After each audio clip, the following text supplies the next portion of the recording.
उपचार में पहली प्राथमिकता है।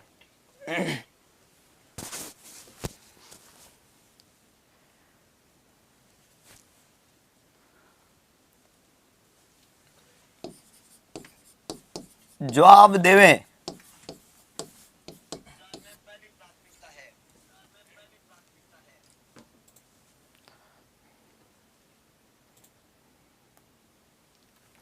अब आ गई आवाज आपको, ठीक है। चलिए, तो प्यारे दोस्तों, स्वागत है आप सभी का उत्कर्ष के इस बेहतरीन प्लेटफॉर्म के ऊपर। और लेके आए हम एक शानदार सेशन। जैसा कि आपको पता है कि सुबह सुबह आप लोगों ने जो है जिंदगी में इस बात को पहचाना, इस बात को समझा कि आवाज़ की ज़रूरत कितनी होती है और सुनाई देना और बोलना कितना ज़रूरी है। तो प्यारे दोस्तों, उन लोगों के बारे में सोचिएगा ज़रा जो बोल नहीं सकते और सुन नहीं सकते। जब आपको 2 मिनट के लिए इतनी समस्याओं का सामना करना पड़ रहा है, जब आप सुन नहीं पा रहे हैं या सामने वाले की आवाज़ को आप सुन नहीं पा रहे हैं, तो ज़रा 1 सेकंड के लिए उन लोगों की समस्या को ज़रूर याद करिएगा जिनके साथ में ये ज़िंदगी भर होता है। ऐसे लोगों से हमेशा सहानुभूति रखें, उनकी हर संभव मदद करें। भगवान ने आपको अगर ये चीज़ दी है कि आप सुन सकते हैं और बोल सकते हैं, तो आप अपने आप को महत्वपूर्ण तरीके से एकदम गौरवान्वित महसूस करें। अपने आप को हमेशा ये सोचें कि आपको भगवान ने क्या कुछ दिया है, इसलिए भगवान को रोज़ धन्यवाद करें। अगरबत्ती जरूर लगाएं, सुबह सुबह उठते ही नहा धो के सीधा ऐसे बिस्तर में लेटे लेटे क्लास ना देखें और अगरबत्ती लगा के पूरे विश्वास के साथ में क्लास को अटेंड करें। तो भगवान की भी अगरबत्ती बनती है और इस शानदार सेशन की भी अगरबत्ती बनती है। तो गुड मॉर्निंग टू ऑल, सभी लोगों का स्वागत। शुरुआत करते हैं एक शानदार सेशन की। और प्यारे दोस्तों, सेशन का सबसे पहला क्वेश्चन तो हम दाग ही चुके हैं। हमने आपसे यहाँ पे पूछा है, हिमोप्टेसिस वाले रोगी के उपचार में पहली प्राथमिकता क्या होती है। याद रखना दोस्तों, जब मैं हिमोप्टेसिस वर्ड की बात करता हूँ तो यहाँ पे एक बेसिक कंसेप्ट है ब्लीडिंग वाला कंसेप्ट।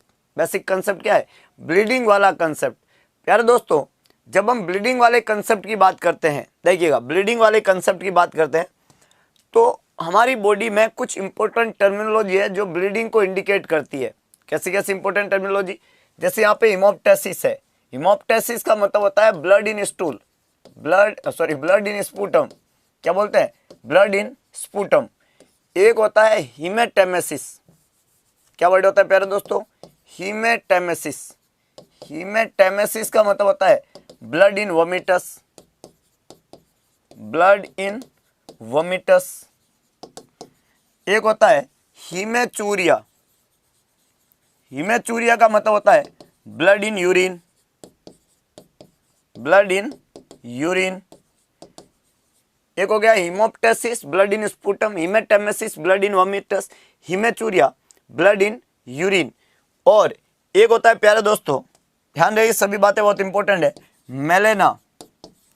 मेलेना का मतलब होता है ब्लड इन स्टूल और वो भी ओल्ड ब्लड। ध्यान रखना, एक टर्म होता है दोस्तों haematuria, melaena, haematemesis, haematochezia, fresh blood in stool, epistaxis, blood from nose, है ना। अगर आपको ये बोले एपिस्टैक्सिस तो इसका मतलब हो गया ब्लड इन नोज या नेजल ब्लीड, नेजल ब्लीड। ये सभी के सभी जो है टर्मिनोलॉजी है जो बेसिकली यहाँ पे देखने को मिलती है। अब अगर किसी मरीज को हिमोप्टेसिस हुआ है, हिमोप्टेसिस हुआ है और वोमिटिंग के साथ में ब्लड आ रहा है, तो पहली प्राथमिकता क्या होगी? एंटीबायोटिक देंगे, ब्लड ट्रांसफ्यूजन करेंगे, फ्लूइड रिप्लेसमेंट करेंगे या एश्योरेंस देंगे, विश्वास दिलाएंगे, अगरबत्ती लगाएंगे। कौन सी बात करेक्ट है? क्या 4 में से क्या चीज करेंगे प्यारे दोस्तों? जब किसी मरीज को, हाँ, तो नेजल ब्लीड को एपिस्टैक्सिस कहते हैं, स्टूल में ब्लड को मेलेना कहते हैं, यूरिन में ब्लड को हिमेचूरिया कहते हैं और हिमेटेमेसिस वोमिट के अंदर ब्लड को बोला जाता है, हिमोप्टेसिस स्पूटम में ब्लड को बोला जाता है। तो आपको जवाब देना है कि मैनेजमेंट क्या रहेगा। कुछ लोगों को लग रहा है कि सी करेंगे, कुछ को ए लग रहा है, कुछ को डी लग रहा है, कुछ को बी लग रहा है। 4 ही ऑप्शन है, आसान है ना। तो देखो, जब भी ब्लड कहीं से भी लॉस हो रहा है, इधर मैंने ये सारी फॉर्म आपको बताई, चाहे स्पूटम में लॉस हो रहा है, चाहे ये सब जगह लॉस हो रहा है, इसका पहला इलाज कभी भी ब्लड देना नहीं है। ये तो बिल्कुल गलत है, मतलब जो आंसर बी कर रहे हैं कि ब्लड ट्रांसफ्यूजन कर देंगे। तो प्यारे दोस्तों, जब भी बॉडी में कहीं से भी ब्लड का लॉस होता है तो ब्लड के लॉस का इलाज जो है वो कभी भी ब्लड ट्रांसफ्यूजन नहीं होता है। इस बात को आपको ध्यान रखना है कि blood transfusion is not the treatment, कि भाई आप ब्लड लगाओगे क्योंकि ब्लड लॉस हो रहा है, ना, ब्लड नहीं लगाएंगे। तो क्या लगाएंगे? तो एंटीबायोटिक लगाएंगे। एंटीबायोटिक का कोई मतलब नहीं है। अगर कहीं से ब्लीडिंग हो रही है तो एंटीबायोटिक क्या करेगा? एंटीबायोटिक तो इन्फेक्शन में मदद करता है। Whenever our body get any infection, body को कोई इन्फेक्शन हो जाए तब तो एंटीबायोटिक ठीक है, पर अगर कहीं ब्लीडिंग हो रहा है तो एंटीबायोटिक का कोई रोल नहीं है। तो ये ए आंसर जो इतने लोग दे रहे हैं वो भी गलत है। हिमोप्टेसिस का इलाज जो है एंटीबायोटिक नहीं है। जैसे हिमोप्टेसिस होने के बहुत सारे कारण है। मान लो किसी को टीबी हुआ है तो अब टीबी में एंटीबायोटिक थोड़ी देंगे, टीबी में टीबी का इलाज करेंगे, पर हिमोप्टेसिस का इलाज तो अलग रहेगा ना। हिमोप्टेसिस का मतलब है कि आप सर्कुलेशन में से कुछ वॉल्यूम लॉस कर रहे हो, और जब आप वॉल्यूम लॉस करते हैं प्यारे दोस्तों तो इसका रिप्लेसमेंट हमेशा वॉल्यूम होता है। जैसे आपने देखा होगा कोई भी मरीज है जिसको ऑपरेशन जो है थिएटर के अंदर ले जाते हैं और ऑपरेशन होता है तो वहाँ से ब्लड का लॉस होता है, तो इसका मतलब ये थोड़ी कि उसको ब्लड देते हैं वापस जब ऑपरेशन से बाहर आता है, तो नहीं, उसको फ्लूइड देते हैं। क्या देते हैं? फ्लूइड। तो whenever there is any loss from the circulatory volume we have to replace it with fluid. हमेशा हम किससे रिप्लेस करते हैं? फ्लूइड के साथ में रिप्लेस करते हैं, क्योंकि वॉल्यूम लॉस जो है उसका रिप्लेसमेंट वॉल्यूम ही होता है, ना कि ब्लड। समझ रहे हो? तो ब्लड जो है वो उसका रिप्लेसमेंट नहीं है। उसका रिप्लेसमेंट क्या रहेगा? उसका रिप्लेसमेंट फ्लूइड रहेगा। तो फ्लूइड रिप्लेसमेंट करते हैं। विश्वास दिलाने से कुछ नहीं होगा, है ना, कि विश्वास दिलाएंगे, विश्वास नहीं दिलाएंगे, फ्लूइड दिलाएंगे, क्योंकि विश्वास दिलाने से मरीज ठीक नहीं होगा। इस बात का ध्यान रखना। तो यहाँ पे सी बिल्कुल गलत सही आंसर है। ए, बी और डी तीनों गलत जवाब है। तो ना तो विश्वास दिलाने से होगा, ना ब्लड ट्रांसफ्यूजन, ना एंटीबायोटिक। आपको क्या देना है? फ्लूइड रिप्लेस करना है, क्योंकि टोटल सर्कुलेटरी वॉल्यूम में से फ्लूइड जो है उसका लॉस हो रहा है। मरीज हाइपोवॉल्यूमिक कंडीशन के अंदर जा सकता है। It is very simplest question. अगला क्वेश्चन जो आप सभी लोगों को लेना है, और जितने भी रसगुल्ले अभी तक, तमाम रसगुल्ले जो गांव और ढाणी में है और जिनका सपना है सीएचओ बनने का, जगा दीजिए प्यारे दोस्तों, और एक बेहतरीन सेशन से जोड़ दीजिए। आगे के 1-1.5 घंटे में हम बहुत ही ज़बरदस्त बातें करने वाले हैं। इस सेशन में बहुत इंपॉर्टेंट चीज़ें पढ़ने वाले हैं, समझने वाले हैं, सीखने वाले हैं। प्यारे दोस्तों, ये सवाल कह रहा है कि SIADH का क्या मतलब है। यहाँ पे जो आपको एक महत्वपूर्ण वर्ड मिल रहा है प्यारे दोस्तों, वो है ADH। ये सबसे इंपॉर्टेंट टर्म है ADH, और बेसिकली इस टर्म का संबंध हार्मोन से है। आपने कभी भी ADH वर्ड सुना है तो हार्मोन से सुना है। तो जहाँ हार्मोन लिखा हुआ है वो इसका मतलब है। जहाँ हार्मोन लिखा हुआ है, जहाँ हार्मोन लिखा हुआ है बस उसी को ढूंढना था। उसके बावजूद भी कुछ लोग ए जवाब लिख रहे हैं। That is very upsetting my dear friend. SIADH। अब ADH क्या है? ADH एक हार्मोन है, ध्यान रखना। ये जो है ये टर्म कहाँ से आया? तो यहाँ पे एक हार्मोन है जिसका नाम है ADH। ADH हार्मोन जो है इसको हम एंटी डायूरेटिक हार्मोन कहते हैं। क्या कहते हैं प्यारे दोस्तों? Anti diuretic hormone. ये जो एंटी डायूरेटिक हार्मोन है ADH, इस हार्मोन का फॉर्मेशन, ये हार्मोन बनता है, इसको बोलते हैं फॉर्मेशन। तो इस हार्मोन का प्यारे दोस्तों जो फॉर्मेशन होता है, सिंथेसिस होता है, वो होता है हाइपोथैलेमस में। ADH हार्मोन जो है इसका फॉर्मेशन या सिंथेसिस कहाँ होता है? हाइपोथैलेमस के अंदर होता है। ADH हार्मोन के फॉर्मेशन और सिंथेसिस के बाद में इस हार्मोन का स्टोरेज जो होता है, क्या प्यारे दोस्तों, इस हार्मोन का जो स्टोरेज होता है, वो स्टोरेज होता है पोस्टीरियर पिट्यूटरी में। हार्मोन का फॉर्मेशन और सिंथेसिस कहाँ होता है? हाइपोथैलेमस में। और इस हार्मोन का जो स्टोरेज है वो स्टोरेज कहाँ होगा? पोस्टीरियर पिट्यूटरी में। एंटी डायूरेटिक हार्मोन का फॉर्मेशन और सिंथेसिस हाइपोथैलेमस में होगा, और इसका जो स्टोरेज है वो कहाँ होता है? पोस्टीरियर पिट्यूटरी में। प्यारे दोस्तों, इस हार्मोन का काम क्या होता है? ADH हार्मोन हमारी बॉडी में वाटर को रीअब्जॉर्ब करता है। ये क्या करता है? ये हेल्प करता है, help in reabsorption of water. क्या करता है?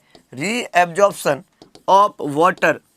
कहाँ से? Water from kidney, from kidney, kidney से वाटर को रीअब्जॉर्ब कराता है। किडनी में कहाँ से सर? तो किडनी में कराता है नेफ्रॉन से। नेफ्रॉन में कहाँ से? तो नेफ्रॉन में कराता है distal converted tubule and collecting tubule, दो जगह से। क्या हो गया कि ये हमारी बॉडी में वाटर को रीअब्जॉर्ब करता है। वाटर को रीअब्जॉर्ब कहाँ से करेगा? From kidney. किडनी की सेल कौन सी है? नेफ्रॉन।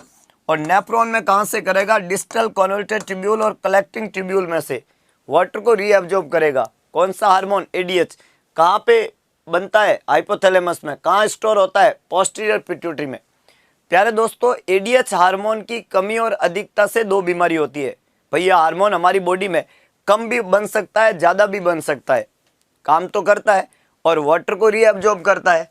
तो मान लो इस हार्मोन की हमारी बॉडी में कमी हो जाए, अगर ये हार्मोन जो है हमारी बॉडी में क्या हो जाए? कम हो जाए, डिक्रीज हो जाए, इसका डिक्रीज हो जाए सिक्रीशन, इस एडीएच हार्मोन का सिक्रीशन प्रोडक्शन जो है वो अगर कम हो जाए तो हमारी बॉडी में कौन सा बीमारी होगा? प्यारे दोस्तों, अगर मान लो किसी में एडीएच हार्मोन कम बन रहा है, एडीएच हार्मोन का काम क्या था? वाटर को रीअब्जॉर्ब करना किडनी में से।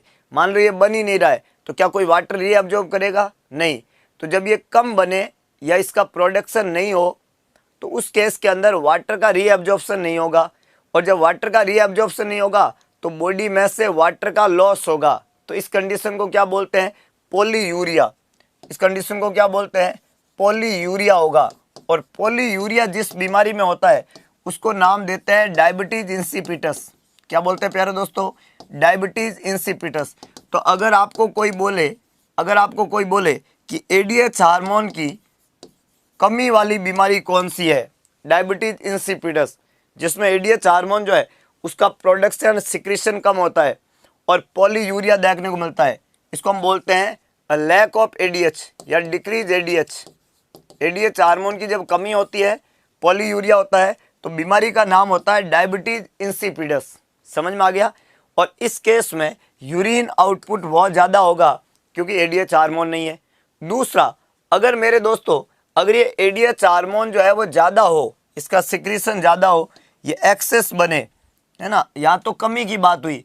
अगर ये एडीएच हार्मोन ज़्यादा सिक्रीट हो और एक्सेस इंक्रीज हो जाए इसका सिक्रीशन, इसका इंक्रीज हो जाए इसका प्रोडक्शन, ये ज़्यादा बनने लग जाए, तो इस कंडीशन को हम क्या नाम देंगे? ज़्यादा प्रोडक्शन को बोलते हैं सिंड्रोम। ग्रुप ऑफ सिम्टम आएंगे तो सिंड्रोम ऑफ इनएप्रोप्रिएट मतलब एप्रोप्रिएट वे में नहीं है। कौन? Anti diuretic hormone. ये जो एंटी डाययूरेटिक हार्मोन है ये अब एप्रोप्रिएट नहीं रहा, ये क्या हो गया? इनएप्रोप्रिएट हो गया और उसकी वजह से ग्रुप ऑफ सिम्टम आ रहे हैं। जब एडीएच हार्मोन इनएप्रोप्रिएट टाइप का हो गया, इसी को बोलते हैं SIADH, syndrome of inappropriate anti diuretic hormone. और उस केस में क्या देखने को मिलेगा? पॉलीयूरिया की जगह ओलिगोयूरिया देखने को मिलेगा और बॉडी में पानी जो है वो रिटेन करेगा। और इस केस में बॉडी के अंदर वाटर इंटॉक्सिकेशन होता है। वाटर इंटॉक्सिकेशन का मतलब होता है शरीर में पानी की अधिकता वाले सिम्टम आते हैं और ग्रुप ऑफ सिम्टम को सिंड्रोम कहते हैं। भाई हमारी बॉडी में एडीएच हार्मोन के बहुत ज़्यादा होने की वजह से ये पानी को रोक लेता है अंदर ही, शरीर में पानी ही पानी है, शरीर में पानी ही पानी है, वाटर इंटॉक्सिकेशन कहते हैं। तो जब ज़्यादा हुआ एडीएच हार्मोन, एक्सेस हुआ एडीएच हार्मोन, तब ये बीमारी होती है। तो ऐसा ही एडीएच एक एडीएच हार्मोन की बीमारी है और इस बीमारी में हमने बोला कि वहाँ पे इंक्रीज हो जाता है एडीएच हार्मोन का प्रोडक्शन। तो ये कोई सिस्टमिक इन्फ्लामेटरी कंडीशन नहीं है, ये कोई सेप्टिक इन्फ्लामेशन नहीं है, ये कोई सीरियस इन्फेक्शन नहीं है। SIADH का फुल फॉर्म क्या होता है? Syndrome of inappropriate anti diuretic hormone. तो ये जो डाययूरेटिक हार्मोन है ये ज़्यादा बन रहा है। अब इसका इलाज क्या है प्यारे दोस्तों? जब आपके डाययूरेटिक हार्मोन का प्रोडक्शन ज़्यादा हो रहा है और उसकी वजह से बॉडी में वाटर इंटॉक्सिकेशन हो रहा है, शरीर में पानी पानी इकट्ठा हो गया है और मरीज जो है उसके अंदर यूरिन आउटपुट तो कम बन रहा है और बॉडी में पानी की अधिकता है, बॉडी में हाइपर वॉल्यूमिया वाली कंडीशन हो रही है। तो इसका इलाज क्या है? ये एंटी डाययूरेटिक हार्मोन ज़्यादा है तो इलाज है डाययूरेटिक, है कि नहीं है? इसका अगर ट्रीटमेंट पूछे आपको कि सर इसको कैसे ट्रीट करेंगे, तो इसके ट्रीटमेंट का तरीका होता है प्यारे दोस्तों कि इसमें क्या दे दो मरीज़ को यहाँ पे दे दो डाययूरेटिक, क्या दे दो, डायूरेटिक।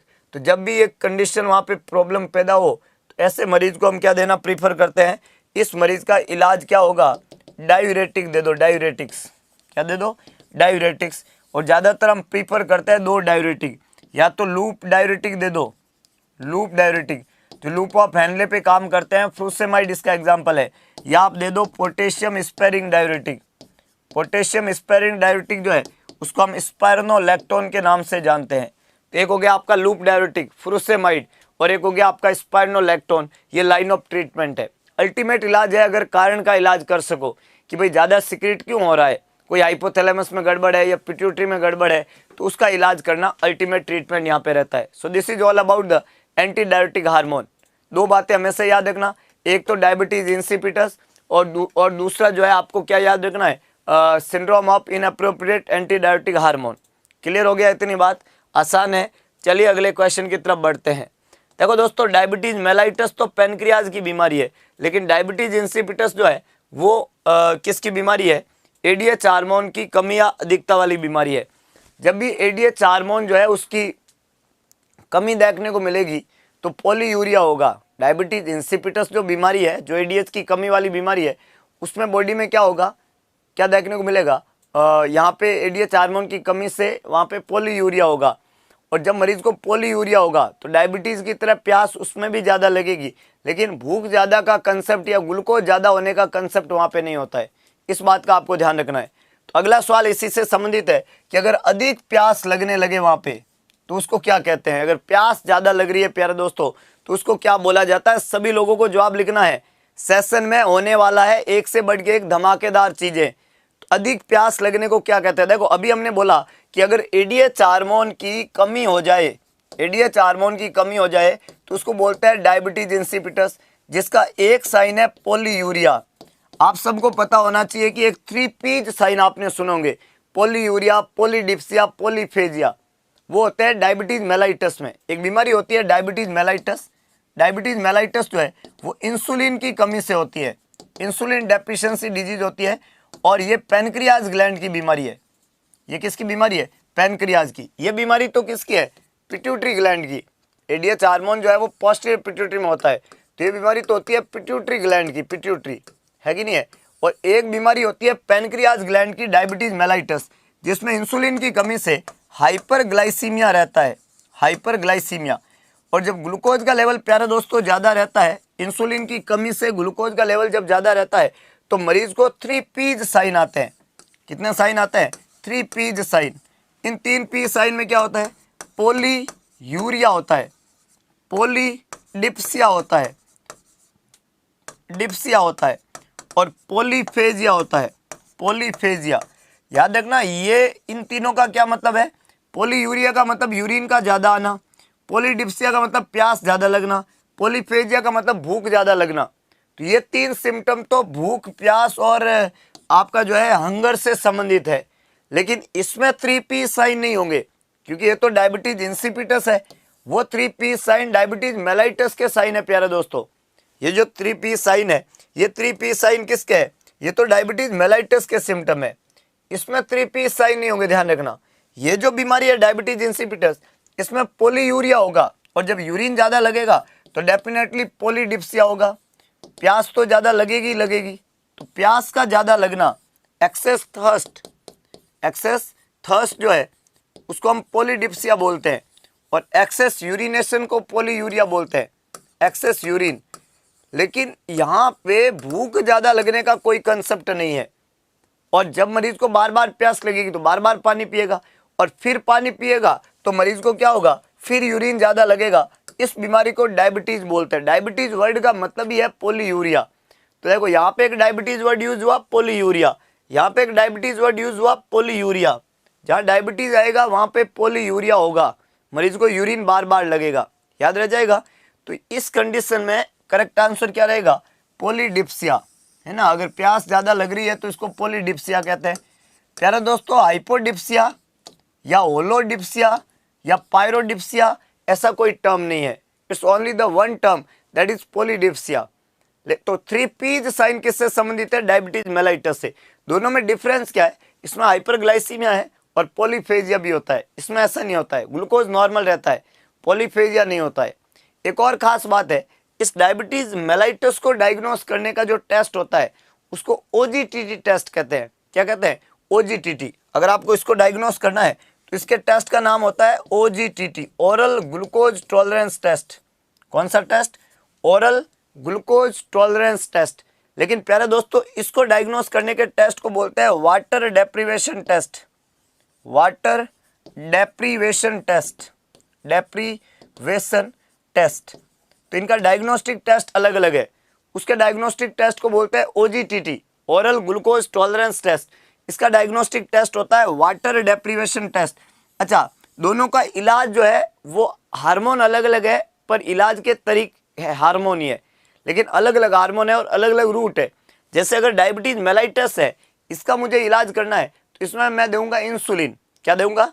अगर यहाँ पे मरीज का इलाज करना है तो मैं दूंगा इंसुलिन, या मेरे पास में एक और ऑप्शन है ओरल हाइपोग्लाइसेमिक एजेंट, OHA। इसका इलाज दो होता है, या तो आप ओरल हाइपोग्लाइसेमिक एजेंट दे दो, जैसे दवाई है मेटफॉर्मिन, तो गोली दे दो मेटफॉर्मिन की, या आप इंसुलिन ही दो। वैसे बेसिकली इसका जवाब इंसुलिन ही होता है, क्योंकि इंसुलिन की कमी वाली बीमारी है तो इंसुलिन दे दो। तो OHA या इंसुलिन इसका इलाज होता है डायबिटीज मेलाइटस का। मैं डायबिटीज इंसिपिटस की बात करूं तो यहाँ पे दिया जाता है इसके इलाज के लिए, डायबिटीज इंसिपिटस के ट्रीटमेंट के लिए आपको देना पड़ेगा DDAVP, या इसी को अपन वेजोप्रेसिन कहते हैं, है ना। इसी को हम वेजोप्रेसिन के नाम से जानते हैं, इसी को हम एंटी डायबिटिक हार्मोन के नाम से जानते हैं, DDAVP। तो हार्मोन खुद देते हैं और इंट्रानेजल देते हैं। जैसे इंसुलिन अगर आप लगाते हो तो ये तो कैसे दिया जाता है? सबक्यूटेनियस। कैसे देते हैं? सबक्यूटेनियस रूट से लगता है। लेकिन अगर आप ये हार्मोन दोगे तो इसको इंट्रानेजल स्प्रे फॉर्म के अंदर दिया जाता है, इंट्रानेजल स्प्रे फॉर्म के अंदर यहाँ पे दिया जाता है। क्लियर हो गई कहानी? तो ये दो तरह की बातें यहाँ पे हमने पढ़ी, समझी, सीखी हार्मोन के बारे में। अगला है प्यारे दोस्तों, स्टारवेशन, आहारहीनता में क्या होता है? Metabolic acidosis, metabolic alkalosis, respiratory acidosis या रेस्पिरेटरी एल्कलोसिस। आहारहीनता में क्या होता है? चार ऑप्शन हमने यहाँ पे बोले हैं, जवाब लिखिएगा, सभी लोगों को लिखना है। हाँ, what occurs in the case of starvation, कोई आदमी अगर लंबे समय तक भूख हड़ताल पे चला जाए, खाना ना खाए, शरीर में खाने की मांग हो, उस केस में क्या होगा? बहुत आसान है कि जब भी आपको भूख लगती है ना, when ever you hunger you get hunger, जब आप भूखे होते हैं, हंगर होते हैं, तो आप क्या करते हैं? आपकी बॉडी में सबसे पहला प्रोडक्ट जो है वो कार्बोहाइड्रेट होता है ना, वो यूज होना होता है। तो आप खाना नहीं खा रहे हैं, इसका मतलब कार्बोहाइड्रेट नहीं खा रहे हैं। हमारी बॉडी में जो स्टोर फॉर्म का प्रोडक्ट है वो सबसे लेस अमाउंट में कार्बोहाइड्रेट है, जो जल्दी खत्म हो जाता है। तो जब आप खाना नहीं खाते हैं तो आप कार्बोहाइड्रेट नहीं ले रहे हैं बाहर से, ये एक बेसिक कंसेप्ट है। जब आप कार्बोहाइड्रेट नहीं ले रहे हैं, आपके बॉडी का कार्बोहाइड्रेट खत्म हो गया, जो बॉडी का बेसिक फ्यूल है। प्यारे दोस्तों, जब कार्बोहाइड्रेट खत्म हो जाता है तो दूसरे नंबर पे याद रखना, यहाँ पे जो है दो चीज़ें होती है, मैक्रो न्यूट्रिएंट्स और माइक्रो न्यूट्रिएंट्स। जब हम मैक्रो की बात करते हैं तो कार्बोहाइड्रेट होता है, प्रोटीन होता है और फैट होता है। ये तीन तरह के मैक्रो न्यूट्रिएंट्स होते हैं। उसके अंदर सबसे पहले तो कार्बोहाइड्रेट यूज आता है, और वो जब नहीं होता है बॉडी में तो दूसरा नंबर जो है वो फैट का लगता है। प्रोटीन पहले नहीं टूटता है। तो कार्बोहाइड्रेट अगर काम में नहीं आ रहा है तो अब कौन टूटेगा? फैट। और प्यारे दोस्तों, जब फैट का ब्रेकडाउन होता है, ब्रेकडाउन, तो इसमें दो चीज़ें बनती है। एक तो बनता है फैटी एसिड। क्या बनता है? Fatty acid. और एक बनता है कीटोन। क्या बनता है? कीटोन या एसीटोन।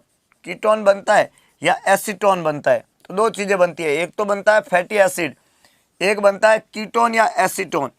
प्यारे दोस्तों, ये जो कीटोन और एसीटोन है इसको हम एसिड बोलते हैं। क्या बोलते हैं इसको? एसिड बोलते हैं। और ये पीएच को कम करते हैं। एसिड जो होता है वो पीएच को क्या करते हैं? कम करते हैं। ये बात आपको ध्यान रखनी है भाई। कार्बोहाइड्रेट, कोई आदमी अगर भूखा है, स्टारवेशन में, भूख हड़ताल पे है, तो उसका कार्बोहाइड्रेट तो वो ले नहीं रहा है, खाना तो खाना बंद कर दिया उसने। तो हमारी बॉडी में स्टोर फॉर्म में जो फैट है वो फैट टूटेगा। फैट जब ब्रेक डाउन होता है तो दो चीज़ें बनती है, फैटी एसिड और इसका एक वेस्ट प्रोडक्ट बनता है कीटोन या एसीटोन। प्यारे दोस्तों, ये जो कीटो एसिड है, कीटोन है, एसीटोन है, ये एसिड है, ये पीएच को क्या कर देते हैं, कम कर देते हैं। मेरे ब्लड में, मेरे प्लाज्मा में नॉर्मल पीएच जो होता है वो रहता है 7.35 से 7.45, और अगर पीएच 7.35 से कम हो जाए प्यारे दोस्तों तो उसको हम एसिडिक पीएच कहते हैं। तो ये तो भूल जाओ कि वहाँ पे एल्केलोसिस होगा। Whenever it occur starvation, there is the decrease pH। pH क्या होगा, कम, और कम pH को एसिडिक बोलते हैं। अब प्यारे दोस्तों जब pH एसिडिक होगा तो यहाँ पे रेस्पिरेशन इसका वजह नहीं है, मतलब फेफड़े की दिक्कत तो थोड़ी है। आप एक सिंपल कंसेप्ट समझो कि यहाँ पे दिक्कत किसकी हो रही है, दिक्कत हो रही है कि मेटाबॉलिज्म की वजह से ऐसा हो रहा है, तो उसको मेटाबॉलिक एसिडोसिस कहते हैं, ना कि रेस्पिरेटरी। ये एक आसान सा सवाल बन जाता है। तो यहाँ पे पीएच जब कम होगा तो इस कंडीशन को हम किस नाम से जानेंगे, मेटाबॉलिक एसिडोसिस बोलेंगे। ए करेक्ट आंसर है। तो जो भी आदमी भूख हड़ताल पे जाता है ना, जैसे कुछ लोग होते हैं कि भाई आज से हम भूख हड़ताल करेंगे, तो बार बार सरकार की तरफ से डॉक्टर के द्वारा उनको चेक किया जाता है। तो उनमें क्या चेक करते हैं, वो लोग चेक करते हैं कि उसमें कीटो एसिडोसिस तो नहीं हुआ है, और जैसे ही उनका पीएच कम आता है, उनमें एसीटोन यूरिन में प्रेजेंट आता है, तुरंत उस मरीज को भर्ती करके उसको आईवी ड्रिप देते हैं, फ्लूइड चढ़ाते हैं, क्योंकि मरीज उस समय सीवियरली डिहाइड्रेटेड हो जाएगा। जब उसकी बॉडी में एसिडोसिस डेवलप होने लगेगा तो उसको फ्लूइड देके एसिडोसिस को वॉश आउट करवाया जाता है। तो यहाँ पे पहला पंगा जो रहेगा वो स्टारवेशन की वजह से जो तकलीफ रहेगी, जो दिक्कत रहेगी, उसको हम बोलते हैं मेटाबॉलिक एसिडोसिस। याद रह जाएगा दोस्तों, आसान है। अगला क्वेश्चन, अब जब मेटाबॉलिक एसिडोसिस हुआ है, बड़ा इंटरेस्टिंग पॉइंट है, देखिएगा। जब मेटाबॉलिक एसिडोसिस हुआ है तो आपका बॉडी क्या चाहेगा, आपका बॉडी वहाँ पे कंपनसेट करना चाहेगा। जब भी हमारी बॉडी में मेटाबॉलिक एसिडोसिस होता है, अब इस प्रीवियस आदमी की बॉडी में क्या होता, मेटाबॉलिक एसिडोसिस हुआ। इस एसिडोसिस के अंदर हुआ क्या था, इस एसिडोसिस में यह हुआ था कि पीएच जो है वो क्या हो चुका है, कम हो चुका है, और उसका कारण था बॉडी में एसिड का ज़्यादा होना। एसिड का क्या होना, ज़्यादा होना। तो अब इस पीएच जो कम हो चुकी है, 7.35 से कम हो चुकी है, इस कम पीएच को मेरे को क्या करना है, वापस बढ़ाना है और इसको नॉर्मल करना है। मेरे को कम पीएच को क्या करना है, नॉर्मल करना है। प्यारे दोस्तों, पीएच कम को ज़्यादा करने के लिए या नॉर्मल करने के लिए क्या तरीका काम में लेंगे कि पीएच नॉर्मल हो जाएगा, बॉडी से एसिड को बाहर भेजना पड़ेगा, क्योंकि बॉडी में एसिड ही तो बढ़े हैं। तो अगर पीएच नॉर्मल कब होगी, जब हम बॉडी से एसिड जो है, एसिड, उस एसिड को लॉस करवा दो, बाहर करवा दो। अब एसिड को लॉस कैसे करवाएं बताओ, आप थोड़ा सा दिमाग लगाओ खुद ही कि सर एसिड को लॉस कैसे करवाएं। मैं एक आसान सा तरीका बताता हूँ। हमारी बॉडी में जो एसिड होते हैं, उस एसिड का लॉस कराने का एक साधारण सूत्र है कि एक एसिड होता है H2CO3। कौन सा एसिड होता है, H2CO3। H2CO3 क्या है, ये है कार्बोनिक एसिड। क्या बोलते हैं इसको, कार्बोनिक एसिड। और इसको लॉस कराने की कैपेसिटी हमारी बॉडी के पास में है। क्या कैपेसिटी हमारी बॉडी के पास में, इस कार्बोनिक एसिड को हमारी बॉडी दो भागों में बांट सकती है, एक तो H2O और एक CO2। आप देख सकते हो H2 है, C 1 है, और 2 ऑक्सीजन और 1 ऑक्सीजन, 3 ऑक्सीजन हो जाते हैं। तो मैंने H2CO3 को दो भागों में बांटा। पहला क्या किया मैंने, पहला मैंने H2O किया और दूसरा क्या किया, CO2 किया। ये दो भागों में इसको मैंने बांटा, ठीक है। अब यहाँ पे देखो दोस्तों, ये जो CO2 है ये बॉडी से अगर बाहर जाएगी, इसको एक्सक्रीट आउट कर दो, तो बॉडी में एसिडोसिस कम हो जाएगा। तो जितने भी H2CO3 है उन सबको ऐसे तोड़ तोड़ के बाहर निकालने की कंपनसेशन करता है लंग्स। कौन करता है, लंग्स। हालांकि जब भी बॉडी में ये होता है तो एक तरीका ये भी है कि एसिड कम करना है तो उल्टी करवा दो। तो मरीज को उल्टी होती है, बहुत सारी उल्टी होती है, पर प्रॉब्लम क्या होता है, उल्टी से निर्जलीकरण हो जाता है, पानी की कमी हो जाती है। जिस भी मरीज को एसिडोसिस होगा उसको वॉमिटिंग होगी। वॉमिटिंग कंपनसेशन ही है कि नहीं है। आपको सिंपल सा पता है कि जब भी एसिड बढ़ते हैं तो उल्टी हो तो एल्केलोसिस हो जाता है, लेकिन उल्टी कराना अच्छा काम थोड़ी है, उल्टी कराने से तो और समस्या हो जाएगी।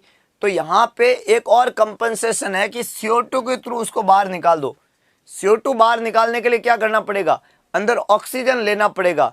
तो मरीज जो है वो लंबे और गहरे और तेज तेज सांस लेता है। क्या लेता है, लंबे, गहरे और तेज सांस। इस तेज श्वसन गति को हम कॉस्मॉल्स ब्रीथ के नाम से जानते हैं। मरीज क्या करता है, लंबे गहरे और तेज सांस, इसको बोलते हैं एयर हंगर। ऐसा लग रहा है कि हवा की भूख लगी है उसको। देखो दोस्तों, ये हाइपर वेंटिलेशन का मतलब ये नहीं होता कि सांस ज्यादा बाहर निकाल रहा, नहीं, अंदर सांस ज्यादा ले रहा है। जब अंदर ज्यादा लेगा तो बाहर अपना आप आ जाएगी, क्योंकि हम जब जितना अंदर गहरा सांस लेंगे उतना ही ज्यादा बाहर निकलेगा सांस, अंदर रुकेगा थोड़ी सांस। तो जब बाहर निकलेगा सांस तो मरीज का क्या होगा, CO2 का लॉस होगा। तो आप CO2 का लॉस कराना चाहते हो तो तेज गति से सांस लेने पड़ेंगे। गति धीमे करने से कुछ नहीं होगा, सामान्य से नहीं है। और पता नहीं जवाब कभी मत करना जिंदगी में, ध्यान रखना। कुछ लोग तो क्या करते हैं, हाँ कॉस्मॉस ब्रीथ, तेज गति, धीमी गति, सामान्य, पता नहीं, मेरे को तो पता नहीं। अरे इसको चूज करने की कहाँ जरूरत है जब पता नहीं है तो, क्योंकि इसको चूज करो तो 1 नंबर कम हो जाएगा, याद रखना। इसलिए पता नहीं है, इसको चूज नहीं करना है, ध्यान रखना इस बात का, ये खास बात है। बाकी सभी बातें ठीक है। तो यहाँ पे तेज गति के सांस को कॉस्मॉल्स ब्रीदिंग या कॉस्मॉल्स रेस्पिरेशन कहते हैं, लंबा गहरा सांस। अगला क्वेश्चन,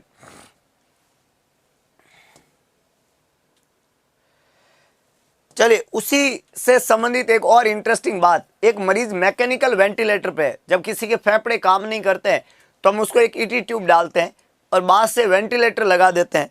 किसी मरीज को वेंटिलेटर लगा देना, इसको मैकेनिकल वेंटिलेशन कहते हैं। मैकेनिकल वेंटिलेशन एक तरीका है जिससे मरीज की जान को बचाया जाता है। तो जब कोई मरीज मैकेनिकल वेंटिलेटर पे है और उसकी ABG में, याद रखना दोस्तों यहाँ पे ABG वर्ड है, ABG वर्ड का मतलब होता है arterial blood gas analysis, arterial blood gas analysis, ये ABG का फुल फॉर्म होता है।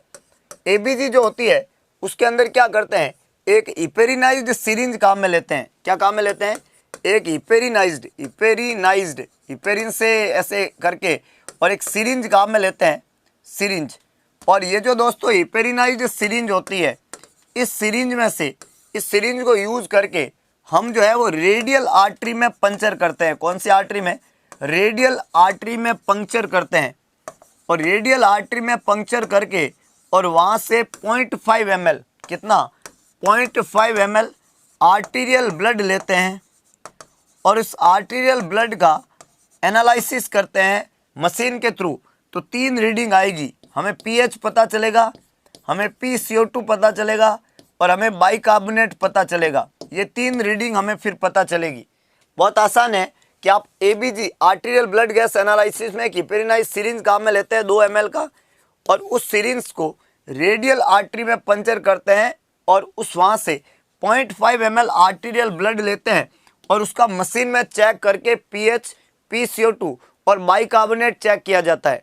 सवाल आता है दोस्तों कि ये जो है आप ABG लेते हैं और इसमें आप रेडियल आर्टरी को पंचर करते हैं, तो इसको पंचर करने से पहले एक टेस्ट करते हैं। उस टेस्ट का नाम है एलन टेस्ट। कौन सा टेस्ट है, तो ये करने से पहले एक टेस्ट करते हैं, इस टेस्ट का नाम है एलन टेस्ट। याद रखना, एलन टेस्ट जो है वो ये जो पंचर कर रहे हैं आप रेडियल आर्टरी में, उससे पहले जो है पेटेंसी को चेक करने का टेस्ट है कि भाई आपकी जो आर्टरी है, रेडियल आर्टरी और अल्नर आर्टरी, ये पेटेंट है कि नहीं है, पंचर कर सकते ही नहीं कर सकते। ये पेटेंसी चेक करने का टेस्ट होता है Allen test. After checking the patency we can pick the radial artery और take the sample only 0.5 ml। 3 चीजें चेक करो, pH चेक करो, PCO2 और बाइकार्बोनेट चेक करो। अगर किसी मरीज में CO2 की वैल्यू ज्यादा आ रही है, CO2 नॉर्मली होती है 35 से 45, याद रखना जब आप ये चेक करते हैं तो इसमें CO2 नॉर्मल होनी चाहिए 35 से 45। लेकिन अगर किसी मरीज का CO2 प्यारे दोस्तों 70 आ रहा है, मरीज का CO2 कितना आ रहा है, 70 आ रहा है, तो CO2 बहुत ज़्यादा बढ़ी हुई है। इसका मतलब मरीज में वेंटिलेट नहीं हो रहा है, इसका मतलब मरीज के अंदर सांस जा ही नहीं रही है। CO2 बाहर कब आती है, CO2 को बाहर निकाला नहीं जाता, बाहर तो अपना पाएगी वो तब जब आप अंदर ऑक्सीजन भर दोगे। तो मरीज अंदर ऑक्सीजन भरेगा ही नहीं तो CO2 बाहर कैसे आएगी। मैं अगर सांस लूंगा ही नहीं तो कार्बन डाइऑक्साइड बाहर कैसे आएगी। तो मरीज की कार्बन डाइऑक्साइड कब बाहर आएगी, जब मरीज अच्छे से वेंटिलेट होगा।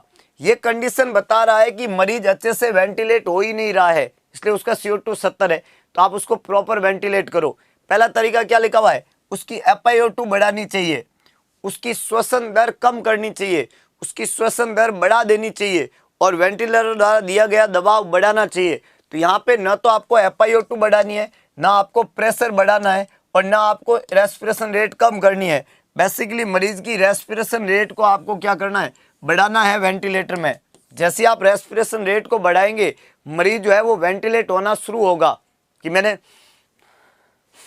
रेस्पिरेशन रेट को बढ़ाया, ये मरीज खुद नहीं ले रहा है, वेंटिलेटर मशीन में सेटिंग होती है। अगर आपने कभी मशीन देखी हो तो आपको इसको समझना थोड़ा आसान होगा, नहीं तो थोड़ा सा टफ हो सकता है। मशीन में एक रेट होती है रेस्पिरेशन की कि 1 मिनट में इतने रेस्पिरेशन मरीज को देने हैं। तो जैसे आप रेट बढ़ाओगे वैसे ही मरीज वेंटिलेट होना शुरू हो जाएगा। तो सी यहाँ पे करेक्ट आंसर है और ए, बी और सी तीनों ही गलत है। When ever the client have 70 जो है आपका वहाँ पे ABG में CO2 है तो आपको रेस्पिरेशन रेट जो है प्यारे दोस्तों उसको बढ़ा देना होता है। ये सवाल एग्जाम का सबसे इंपॉर्टेंट सवाल है। अगला क्वेश्चन प्यारे दोस्तों यहाँ पे क्या लिखा हुआ है, ग्लासगो कोमा स्केल में नहीं आता है। आपको पहले ये पता होना चाहिए कि ग्लासगो कोमा स्केल में क्या क्या आता है, फिर आपको पता होना चाहिए कि क्या नहीं आता है। ग्लासगो कोमा स्केल जो है ये नर्वस सिस्टम से संबंधित है, ये आपको मैंने हिंट दे दिया। सभी लोग अब जवाब लिखे कि क्या क्या रहेगा। ग्लासगो कोमा स्केल जिसको हम क्या बोलते हैं, GCS के नाम से जानते हैं, GCS ग्लासगो कोमा स्केल कहाँ यूज होती है, न्यूरोलॉजिकल असेसमेंट में। न्यूरोलॉजिकल असेसमेंट में यूज होने वाली स्केल है।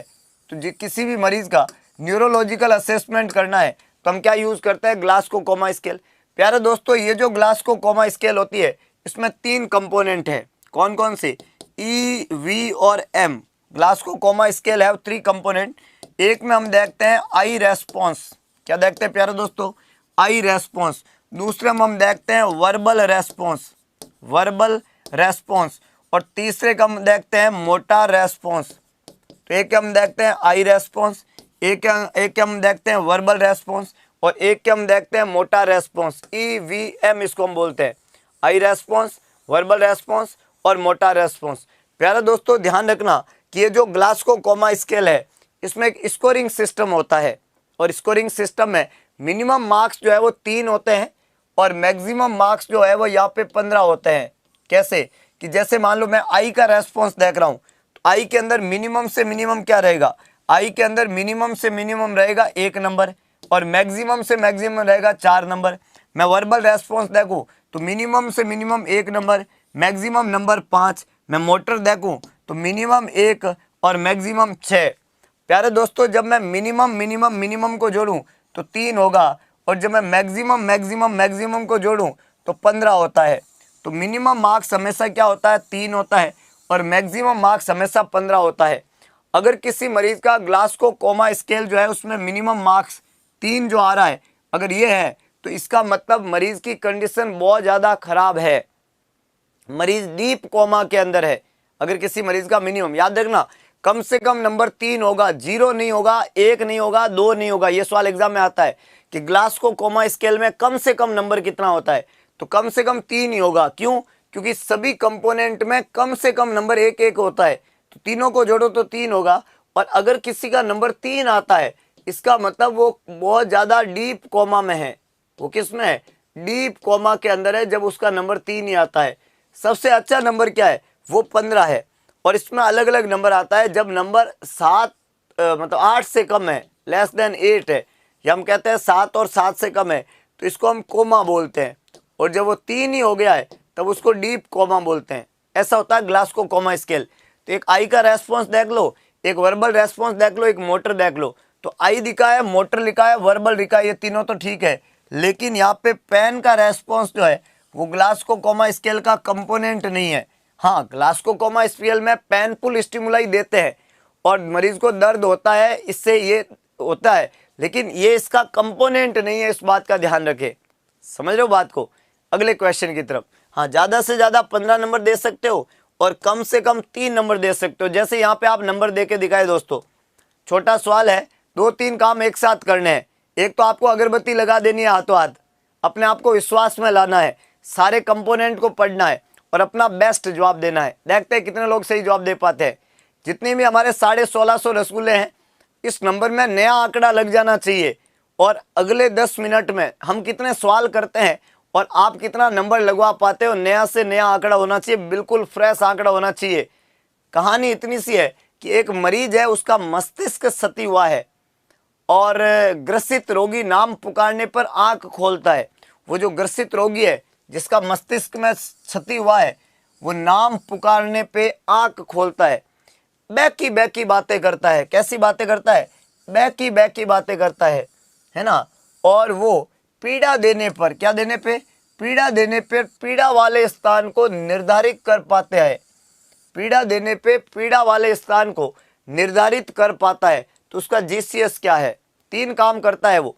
बैकी बैकी बातें करता है, पीड़ा देने पे पीड़ा वाले स्थान को निर्धारित कर पाता है, और आवाज देने पे आंख खोलता है।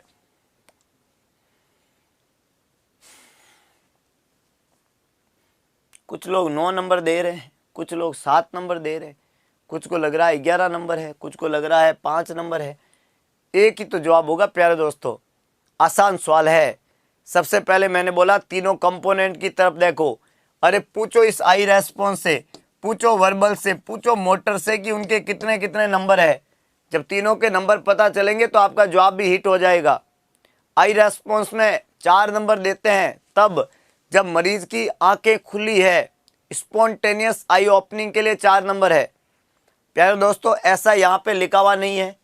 जब आंखें बंद है और आप आवाज दो, हम आंख खोलें, आप आवाज दो, नाम पुकारो, फिर आंख खोलेंगे, 3 नंबर मिलेगा। नाम पुकारेंगे तब आंख खोलेंगे, 3 नंबर मिलेगा, 4 पूरा नहीं मिलेगा। तो आई के अंदर कितना नंबर हो गया? 3। समझ में आई कि इन्होंने गलती तो नहीं किया? 4 पूरे तो नहीं दिए। देखो, जब आई ओपनिंग स्पॉन्टेनियस होती है तो वहां पे 4 पूरे जाते हैं। यहाँ पे कितने मिलेंगे? 3 मिलेंगे। क्यों? क्योंकि आपने जब आवाज दी, देखो ना, आई रेस्पॉन्स में क्या बताया मैंने? आई रेस्पॉन्स में कैसे चेक करते हैं? 4 नंबर तब देखे हैं जब मरीज की आंखें खुली है ना, आपने कुछ नहीं किया, आई ओपन ही है, तब 4 नंबर है। और 3 नंबर कब देते हैं? I open with sound. I open करता है विद साउंड, आवाज के साथ में। और 2 नंबर कब देते हैं? जब आई ओपन होता है, आई ओपन होता है विद, आई ओपन होता है, अब साउंड से नहीं करेगा, आई ओपन किससे करेगा? विद पेन, पेनफुल स्टिमुलाई से। और 1 नंबर कब देगा? जब मरीज में आई ओपनिंग जो है वो क्या रहती है? No eye open, eye open हो करेगा ही नहीं, कुछ भी कर लो, नो आई रेस्पॉन्स, कोई आई ओपनिंग हो ही नहीं रही है, नो आई ओपनिंग, तब 1 नंबर दे देंगे। ये आई का रेस्पॉन्स है। तो यहाँ पे आई का नंबर 3 मिलेगा, क्योंकि आपने जब आवाज दी और हमने आंख खोली तो नंबर 3 आ जाएगा। क्लियर है? अगला है प्यारे दोस्तों कि बैकी बैकी बातें करता है। ये वर्बल का रेस्पॉन्स है। और वर्बल रेस्पॉन्स में क्या होता है? 5 4 3 2 1 ऐसे नंबर चलते हैं। तो वर्बल में 5 नंबर कब देंगे? वर्बल में 5 नंबर तब देंगे जब मरीज आपकी बातों को, मतलब फुली टॉकेटिव है, आराम से बातें कर रहा है, जम के बातें कर रहा है। तो जब मरीज फुली टॉकेटिव है, याद रखना, whenever the client is fully talkative, 5 number देंगे। फुली टॉकेटिव, आराम से बातें कर रहा है, इसको फुली टॉकेटिव कहते हैं। जब मरीज जो है वो कंफ्यूज कन्वर्जन कर रहा है, कंफ्यूज हो रहा है, बोलते बोलते कंफ्यूज हो रहा है कन्वर्जन में, तब वहां पे 4 नंबर दिया जाएगा। 3 नंबर तब देते हैं दोस्तों जब मरीज मीनिंगलेस कन्वर्जन कर रहा है, इसको बैकी बैकी बातें कहते हैं। मीनिंगलेस कन्वर्जन, मरीज का जो कन्वर्जन है उसका कोई सेंस नहीं निकल रहा है, उसका कोई मीन नहीं निकल रहा है, मीनिंगलेस कन्वर्जन। 2 नंबर मैंने बोला तब बोलते हैं जब इनकॉम्प्रिहेंसिव साउंड हो, जो साउंड है वो इनकॉम्प्रिहेंसिव हो। और 1 नंबर तब देते हैं जब नो वर्बल रेस्पॉन्स, कोई वर्बल रेस्पॉन्स ही ना हो, नो वर्बल रेस्पॉन्स। तो यहाँ पे आपको ध्यान रखना है कि फुली टॉकेटिव का कंसेप्ट नहीं है, कंफ्यूज कन्वर्जन ये जवाब नहीं बनेगा। सही जवाब क्या है कि मरीज मीनिंगलेस कन्वर्जन करेगा। मरीज क्या करेगा? मीनिंगलेस कन्वर्जन करेगा। बैकी बैकी बातें कहते हैं इसको। क्या कहते हैं? बहकी बहकी। कैसी बातें करेगा? बहकी बहकी बातें। जब मरीज बहकी बहकी बातें करने लग जाए तो इस कंडीशन को हम क्या बोलते हैं? Meaningless conversion. क्लियर हो गया? तो इसका नंबर भी कितना मिलेगा? 3।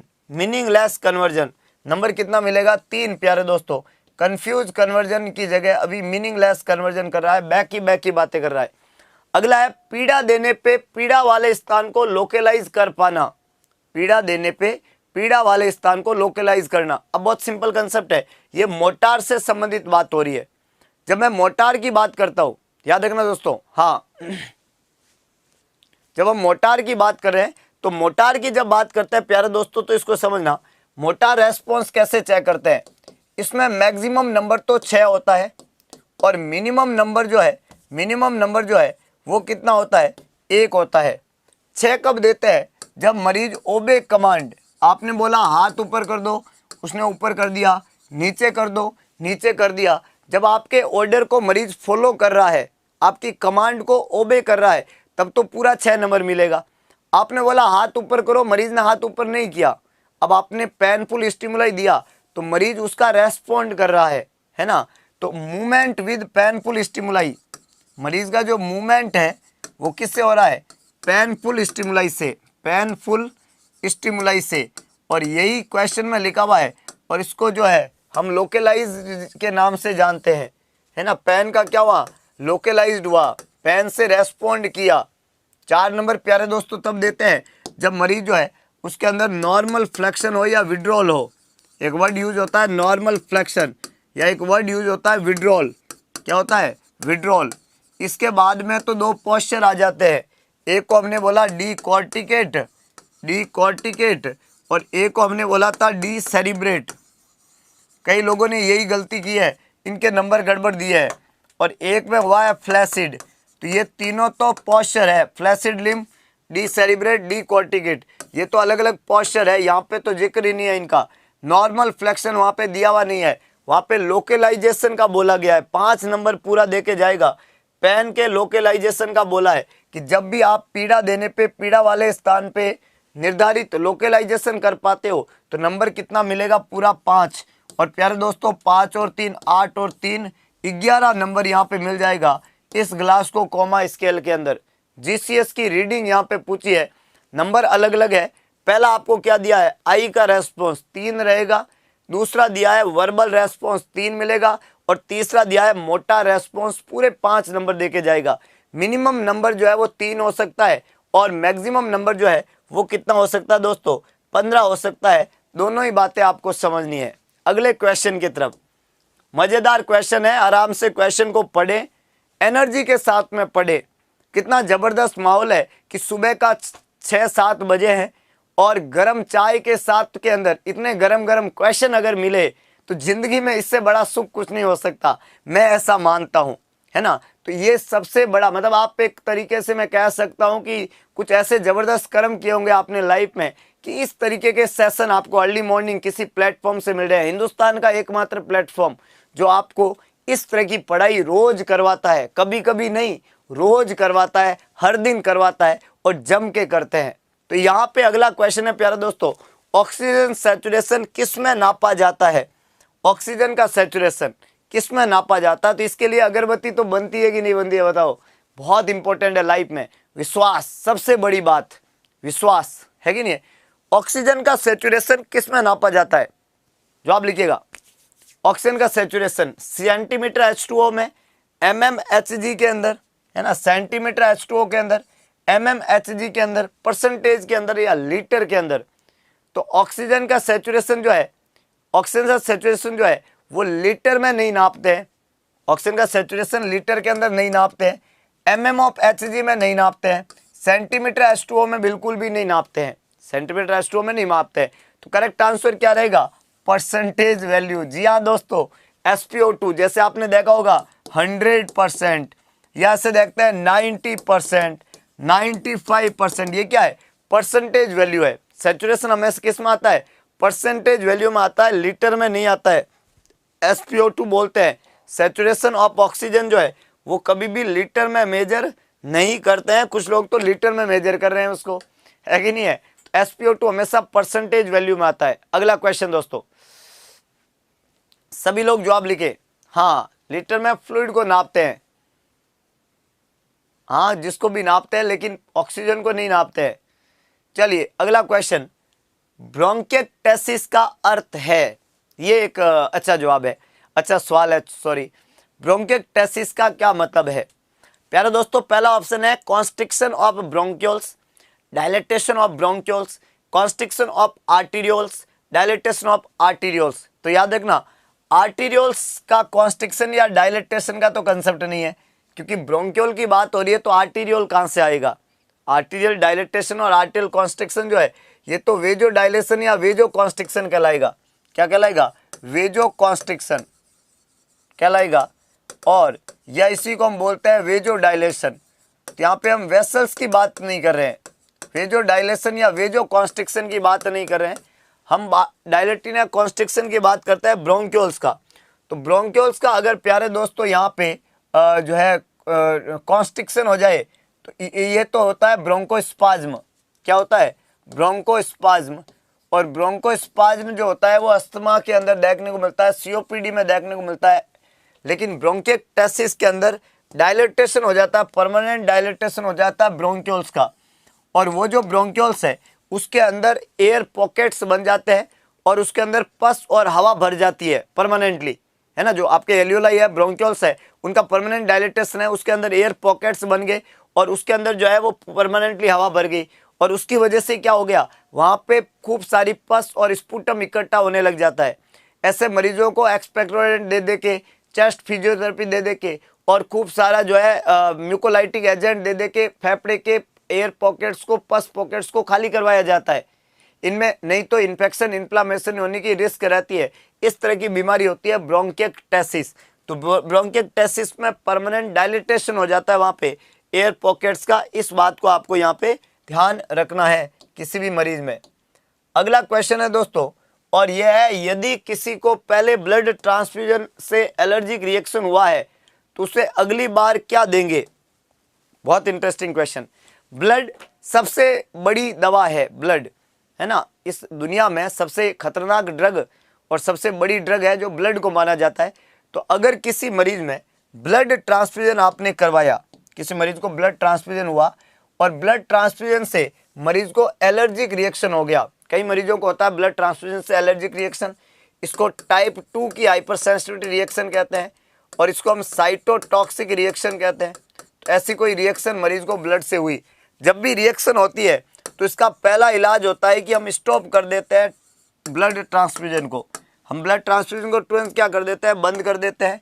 और हम मरीज जो है उसके अंदर तुरंत जो है इन्फॉर्म करते हैं हेल्थ केयर प्रोवाइडर को, inform health care provider. Patency को बनाने के लिए start normal saline for patency, patency के लिए नॉर्मल सेलाइन वहाँ पे स्टार्ट कर देते हैं। ब्लड ट्रांसफ्यूजन बंद कर देते हैं, हेल्थ केयर प्रोवाइडर को इन्फॉर्म करते हैं और नॉर्मल सेलाइन वहाँ पे क्या कर देते हैं, स्टार्ट कर देते हैं। और मरीज के वाइटल चेक करते हैं, वाइटल साइन चेक करते हैं। क्या चेक करते हैं? वाइटल साइन वहाँ पे मरीज के चेक किए जाते हैं।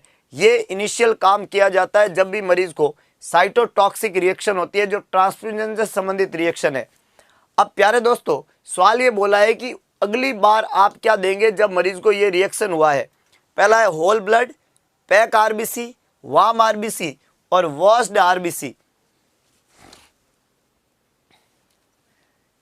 कई लोगों ने बोला है कि हम पैक आरबीसी देंगे। अरे ब्लड ट्रांसफ्यूजन का मतलब ही पैक आरबीसी होता है ना। यहाँ पे सवाल ने बोला ना कि ब्लड ट्रांसफ्यूजन, तो ब्लड ट्रांसफ्यूजन जब भी हम कराते हैं तो हम पीआरबीसी ही देते हैं।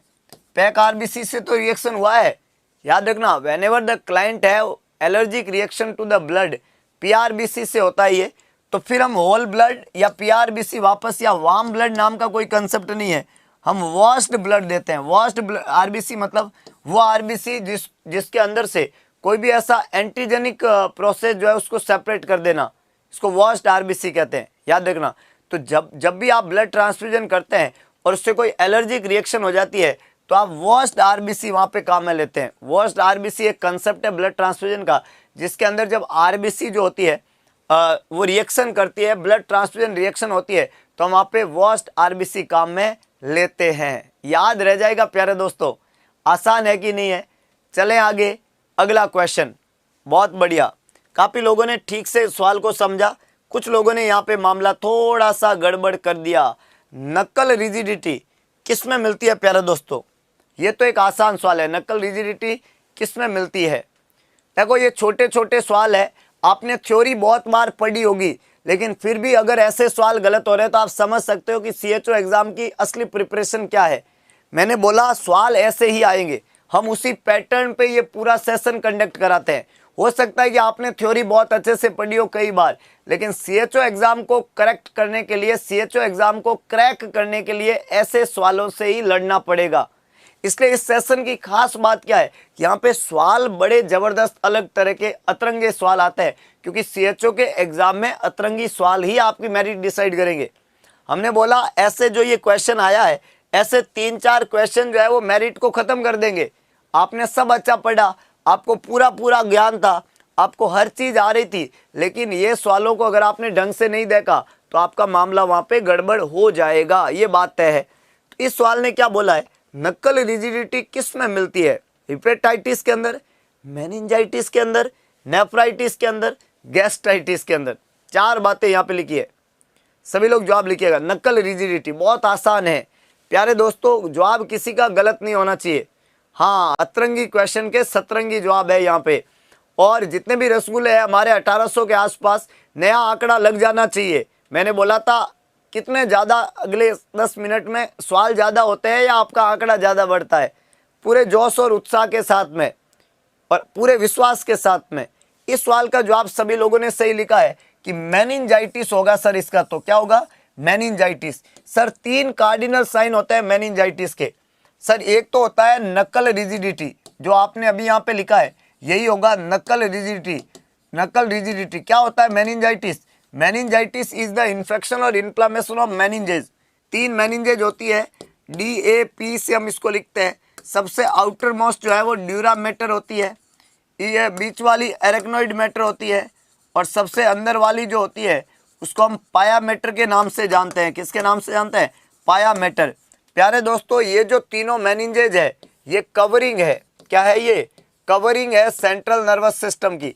ब्रेन और स्पाइनल कॉर्ड को कवर करने का काम करती है ये मेनिंजेज। ड्यूरा मैटर, एरेक्नोइड मैटर और पाया मैटर किसको कवर करती है? ब्रेन को कवर करती है, स्पाइनल कॉर्ड को कवर करती है। प्यारे दोस्तों, जब ये कवर करती है तो कई बार इनके अंदर इन्फेक्शन और इन्फ्लामेशन हो जाता है, स्पेशली किसके अंदर? एरेक्नोइड मैटर और पाया मैटर के अंदर। जहाँ पे CSF होता है उस CSF वाली जगह पे इन्फेक्शन और इन्फ्लामेशन हो जाता है इन लेयर के अंदर, एरेक्नोइड मैटर और पाया मैटर के अंदर। जब ये इन्फेक्टेड हो जाती है पाया मैटर और एरेक्नोइड मैटर, प्यारे दोस्तों, तो क्या होगा? सबसे पहला साइन देखने को मिलेगा मेनिंजल इरिटेशन, जिसकी वजह से गर्दन जो है उसके अंदर क्या हो जाएगी? अकड़न। इसको बोलते हैं नक्कल रिजिडिटी। प्यारे दोस्तों, नक्कल रिजिडिटी के बाद में 2 और साइन यहाँ पे आते हैं। एक साइन है ब्रूड-जिंस्कीज साइन, ब्रूड-जिंस्कीज साइन, और एक साइन होता है कर्निंग साइन, कर्निंग साइन। मैंने बोला कि आपको कोई बोले कि मेनिंजाइटिस क्या है, तो मेनिंजेज का इन्फेक्शन, इन्फ्लामेशन जो सेंट्रल नर्वस सिस्टम को कवर करती है, होने का कारण क्या है? तो CSF का इन्फेक्टेड हो जाना। तो CSF किससे इन्फेक्टेड होता है? तो इसके अंदर पाया जाता है बैक्टीरिया। मेनिंजाइटिस का मोस्ट कॉमन कॉजेटिव एजेंट जो होता है वो बैक्टीरिया ही होता है। और जब ये बैक्टीरिया ने यहाँ पे इन्फ्लामेशन किया, इन्फेक्शन किया इन 2 लेयर के बीच में, तो हमने बोला ये कौन सी मेनिंजाइटिस है? ये उसकी वजह से क्या होगा? बच्चे उसका नेक जो है वो रिजिड होगा, इसको नक्कल रिजिडिटी कहते हैं। क्या होगा? नक्कल रिजिडिटी। अब रिजिड नेक जो है उसको अगर आप फ्लेक्स करने की कोशिश करते हो एग्जामिनर के रूप में, ऐसे ऐसे, तो मरीज को दर्द होता है और उस दर्द की वजह से अपने लेग का फ्लेक्शन कर देता है। जब नेक का फ्लेक्शन से मरीज लेग का फ्लेक्शन कर दे, प्यारे दोस्तों, जब आप नेक का फ्लेक्शन करो और नेक फ्लेक्शन से मरीज क्या कर दे? मरीज लेग को फ्लेक्स कर दे, इसको पॉजिटिव ब्रूड-जिंस्की साइन के नाम से जानते हैं। नेक का फ्लेक्शन कोजेज लेग का फ्लेक्शन, पॉजिटिव ब्रूड-जिंस्की साइन के नाम से जानते हैं। और प्यारे दोस्तों, कर्निंग साइन क्या होता है कि मरीज को आप सीधा लेटा दो और मरीज को लेटाने के बाद में उसके लेग को हिप और नी से 90 डिग्री के एंगल पे उठा लो। जब आपने इस लेग को 90 डिग्री के एंगल पे उठाया और इसको आपने क्या किया? एबडक्ट किया, मिड लाइन से दूर लेके गए, तो मरीज को यहाँ पे मतलब ये जो हैमस्ट्रिंग है, हैमस्ट्रिंग के अंदर पेन होगा। मरीज को कहाँ दर्द होगा? हैमस्ट्रिंग के अंदर। और हैमस्ट्रिंग में मरीज को पेन होना, इसको हम किस नाम से जानते हैं? इसको हम पॉजिटिव कर्निंग साइन के नाम से जानते हैं। तो यहाँ पे एक तो हो गया आपका नकल रिजिडिटी, एक हो गया पॉजिटिव ब्रूडजेंस्की साइन, और एक हो गया positive Kernig sign. Kernig sign के अंदर हैमस्टिंग में पेन होता है कि नहीं है? हाँ, क्लियर हुआ कि नहीं हुआ दोस्तों? आसान है। तो ये 3 बातें आपको याद रखनी है, नकल रिजिडिटी और मेनिंजाइटिस से संबंधित है। ये हिपेटाइटिस, नेफ्राइटिस या गैस्ट्राइटिस से संबंधित नहीं पाया जाएगा। आसान है। चलिए अगले क्वेश्चन की तरफ ले चलते हैं। नवजात शिशु की बात करते हैं। नवजात शिशु के अंदर हाइपोकैल्सीमिया क्या है? सभी लोग जवाब लिखेंगे। हाँ,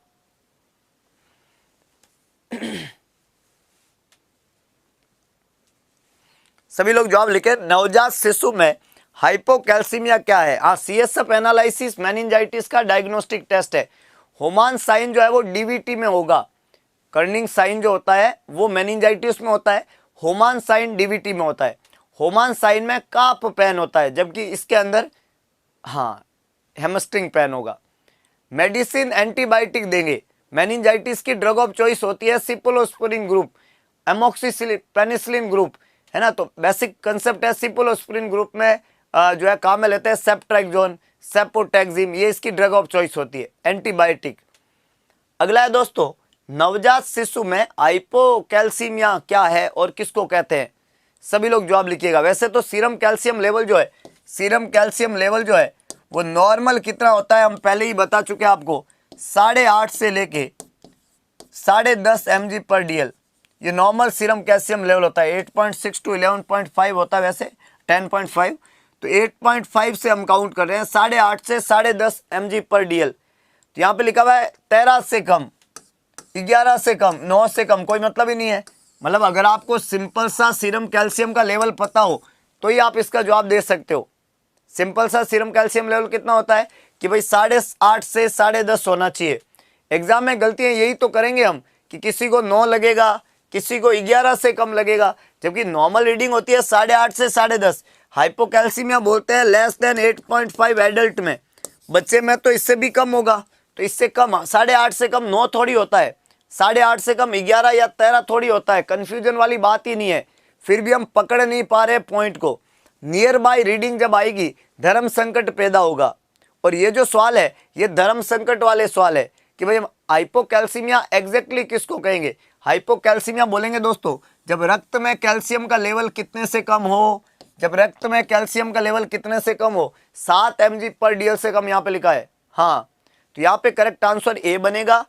कैल्शियम 9, 11 या 13 से कम जवाब नहीं बनेगा। इसमें कोई डाउट है तो पूछ लीजिएगा प्यारे दोस्तों, नहीं तो हम चलते हैं आगे। याद रह जाएगा, आसान है।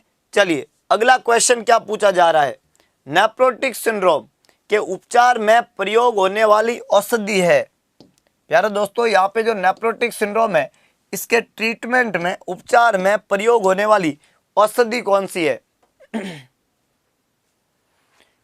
नॉर्मल वैल्यू याद होने के बावजूद भी सवाल गलत कर देते हैं। इसका एक रीजन है कि हम कॉन्फिडेंट नहीं है कि सवाल पूछ क्या रहा है। हम ऐसा समझ लेते हैं कि हाँ 11 होगा या 12 होगा या 13 होगा, ऐसा नहीं होता है। इस बात को ध्यान रखें। हाइपोकैल्सीमिया की वजह से टिटनी होगा, ये बात तय है ना। तो हाइपोकैल्सीमिक टिटनी एक कॉमन प्रॉब्लम है जो बच्चों में पाई जाती है। अगला यहाँ पे है नेफ्रोटिक सिंड्रोम के उपचार में प्रयोग होने वाली औषधि इंसुलिन, रेनिट्रिन, एड्रेनलिन और प्रेडनिसोलोन। नेफ्रोटिक सिंड्रोम एक ऐसी बीमारी है बच्चों में होने वाली जिसमें प्रोटीन यूरिया होता है। हम पहले भी बता चुके हैं नेफ्रोटिक सिंड्रोम का एक ट्रायंगल है प्यारा दोस्तों, और 3 सिम्टम आपको कभी नहीं भूलने हैं। जब नेफ्रोटिक सिंड्रोम की बात करूं तो ग्रुप ऑफ सिम्टम है, और इस नेफ्रोटिक सिंड्रोम के अंदर 3 सिम्टम है। पहला सिम्टम देखिएगा, यहाँ पे सबसे सुपीरियर सिम्टम जो पहला सिम्टम है इसको हम नाम देते हैं प्रोटीन यूरिया। क्या होता है? Protein urea. दूसरा सिम्टम यहाँ पे होता है हाइपोएल्ब्यूमिनीमिया, हाइपोएल्ब्यूमिनीमिया, ये दूसरा सिम्टम है। और तीसरा सिम्टम है प्यारे दोस्तों, इसको हम बोलते हैं एडिमा। तो एक सिम्टम है आपका प्रोटीन यूरिया, एक सिम्टम है आपका हाइपोएल्ब्यूमिनीमिया और एक सिम्टम है एडिमा। प्रोटीन का लॉस होने का कारण होता है छलनी का खराब हो जाना।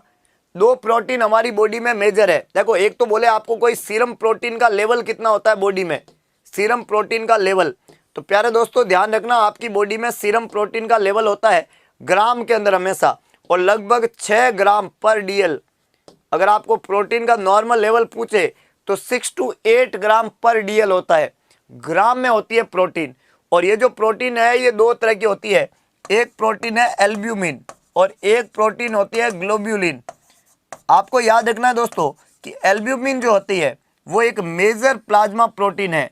एल्ब्यूमिन को हम क्या बोलते हैं? एल्ब्यूमिन को हम बोलते हैं major plasma protein. Major plasma protein, आपकी बॉडी में मेजर प्लाज्मा प्रोटीन अगर कोई है तो वो आपकी है albumin. Albumin is a major plasma protein.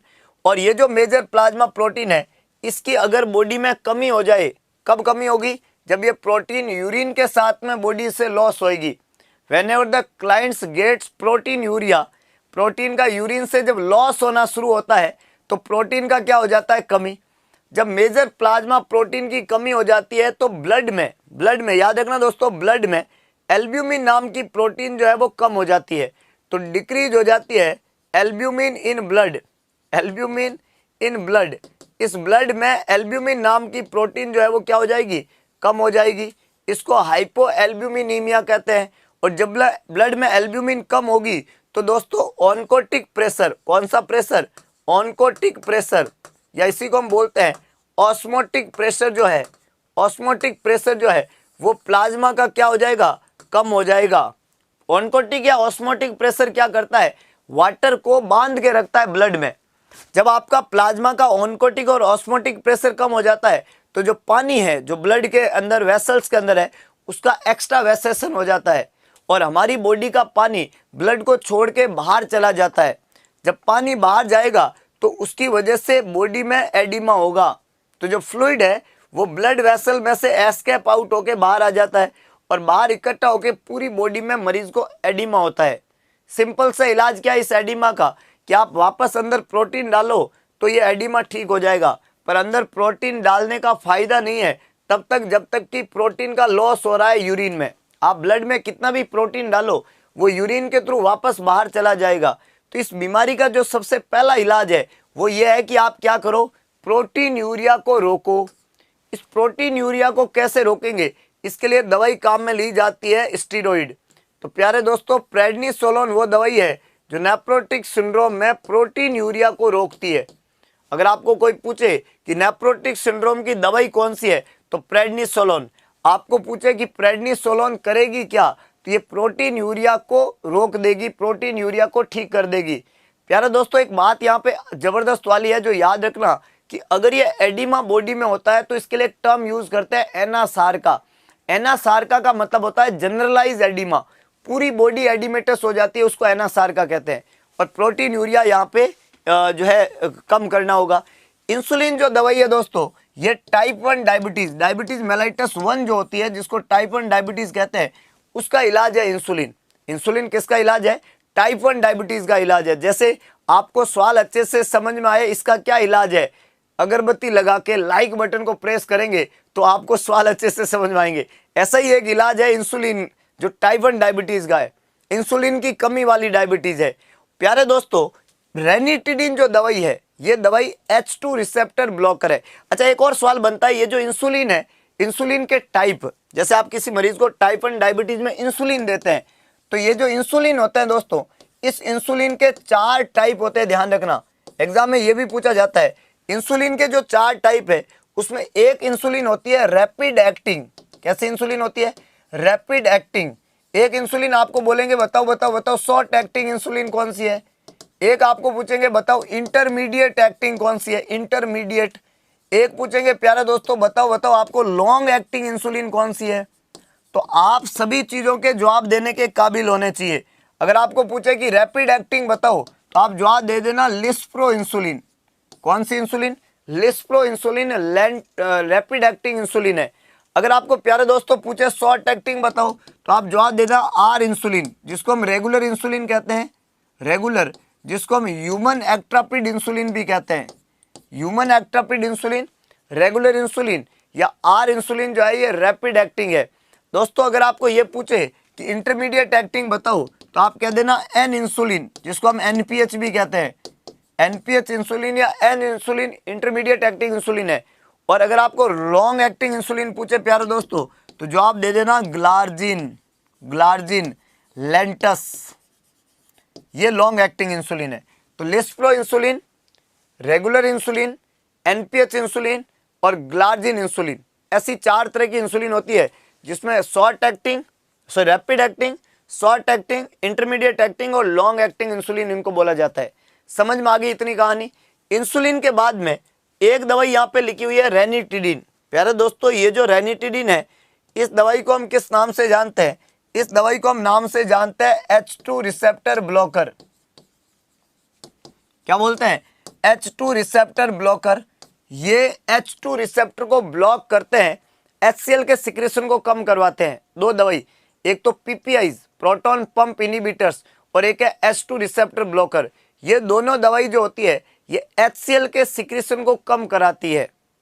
एक एक्ट करती है प्रोटॉन पंप्स के ऊपर और एक एक्ट करती है H2 रिसेप्टर्स के ऊपर, और अल्टीमेटली ये कम करती है HCl के सिक्रेशन को। एक दवाई यहाँ पे लिखी हुई है दोस्तों एड्रीनलिन।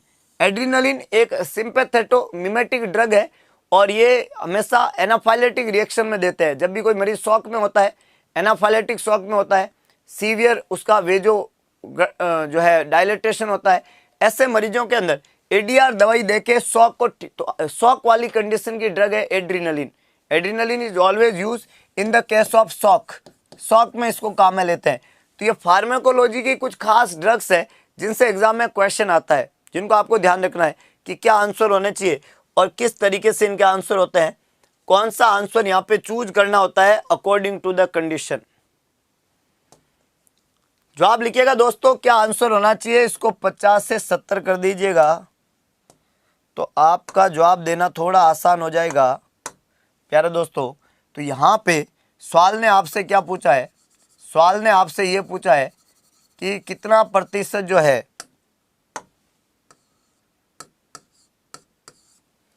कितने प्रतिशत बच्चे जो है वो मानसिक विनम्रता, मेंटल रिटार्डेशन जो है उसके अंदर आते हैं। How many child comes under मानसिक विनम्रता, कितने बच्चे जो है वो मानसिक विनम्रता के अंडर आते हैं? पहला है 2 से 3, 50 से 70, 10 से 12 और 13 से 15। सभी लोग जवाब लिखिएगा क्या आंसर होना चाहिए, कितने प्रतिशत बच्चे जो है, याद रखना दोस्तों, कितने प्रतिशत बच्चे जो है वो मेंटल रिटार्डेशन के अंदर आते हैं?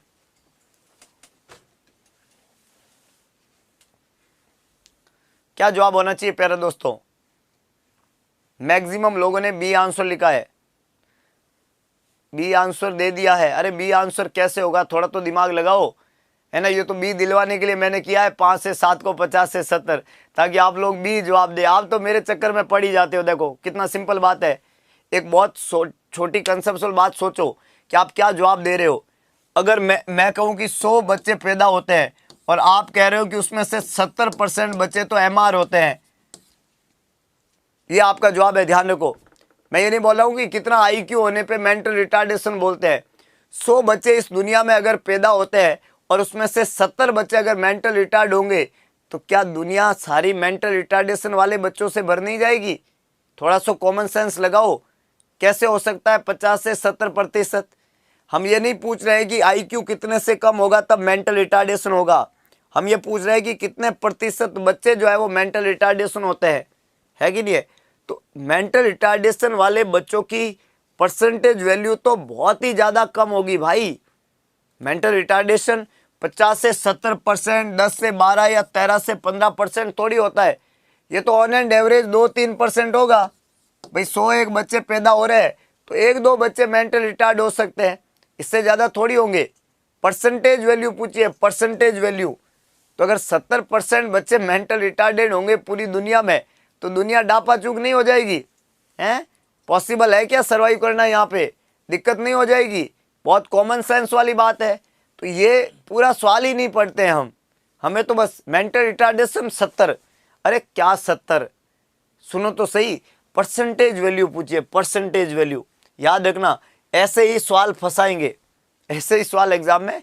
मैंने बोला ये ट्रिकी क्वेश्चंस होते हैं, जवाब आसान होते हैं तब जब आपको कोई सवाल समझा देता है।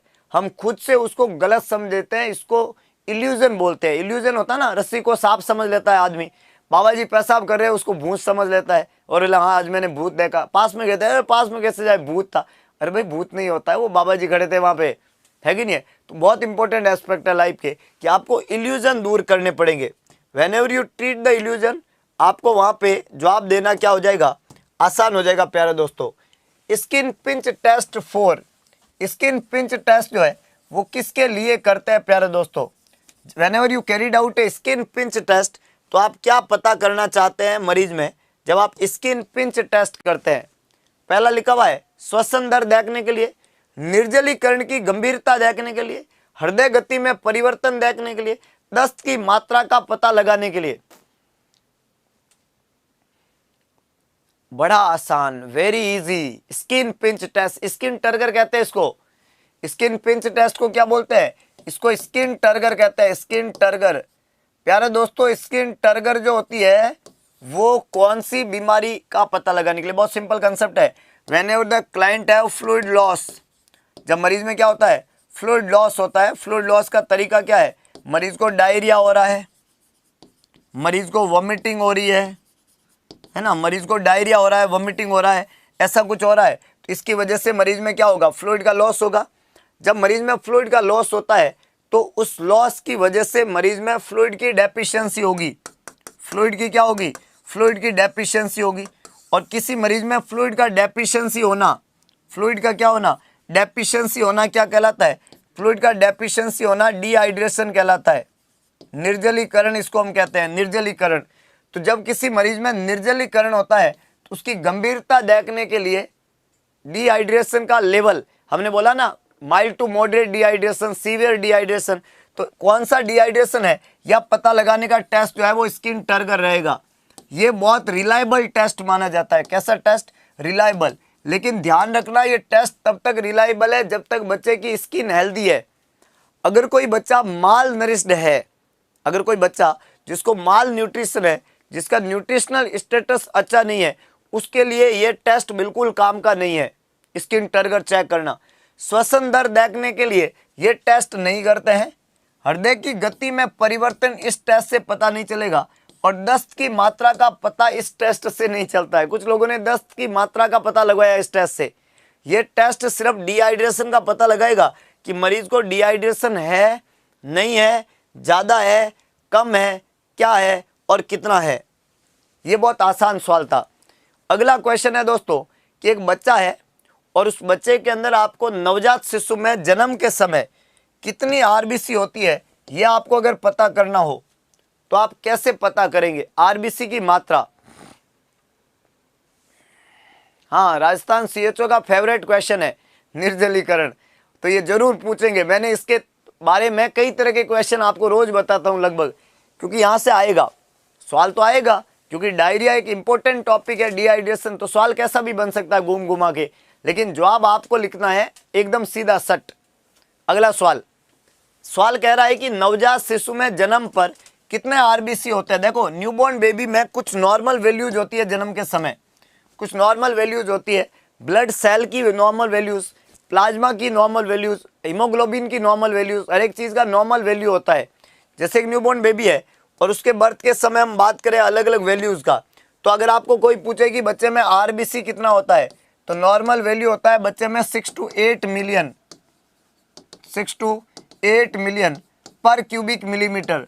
आपको पूछे कि इसका लाइफ स्पान कितना होता है, आरबीसी का लाइफ स्पान, तो आपका जवाब होना चाहिए 60 to 80 days, 60 to 80 days.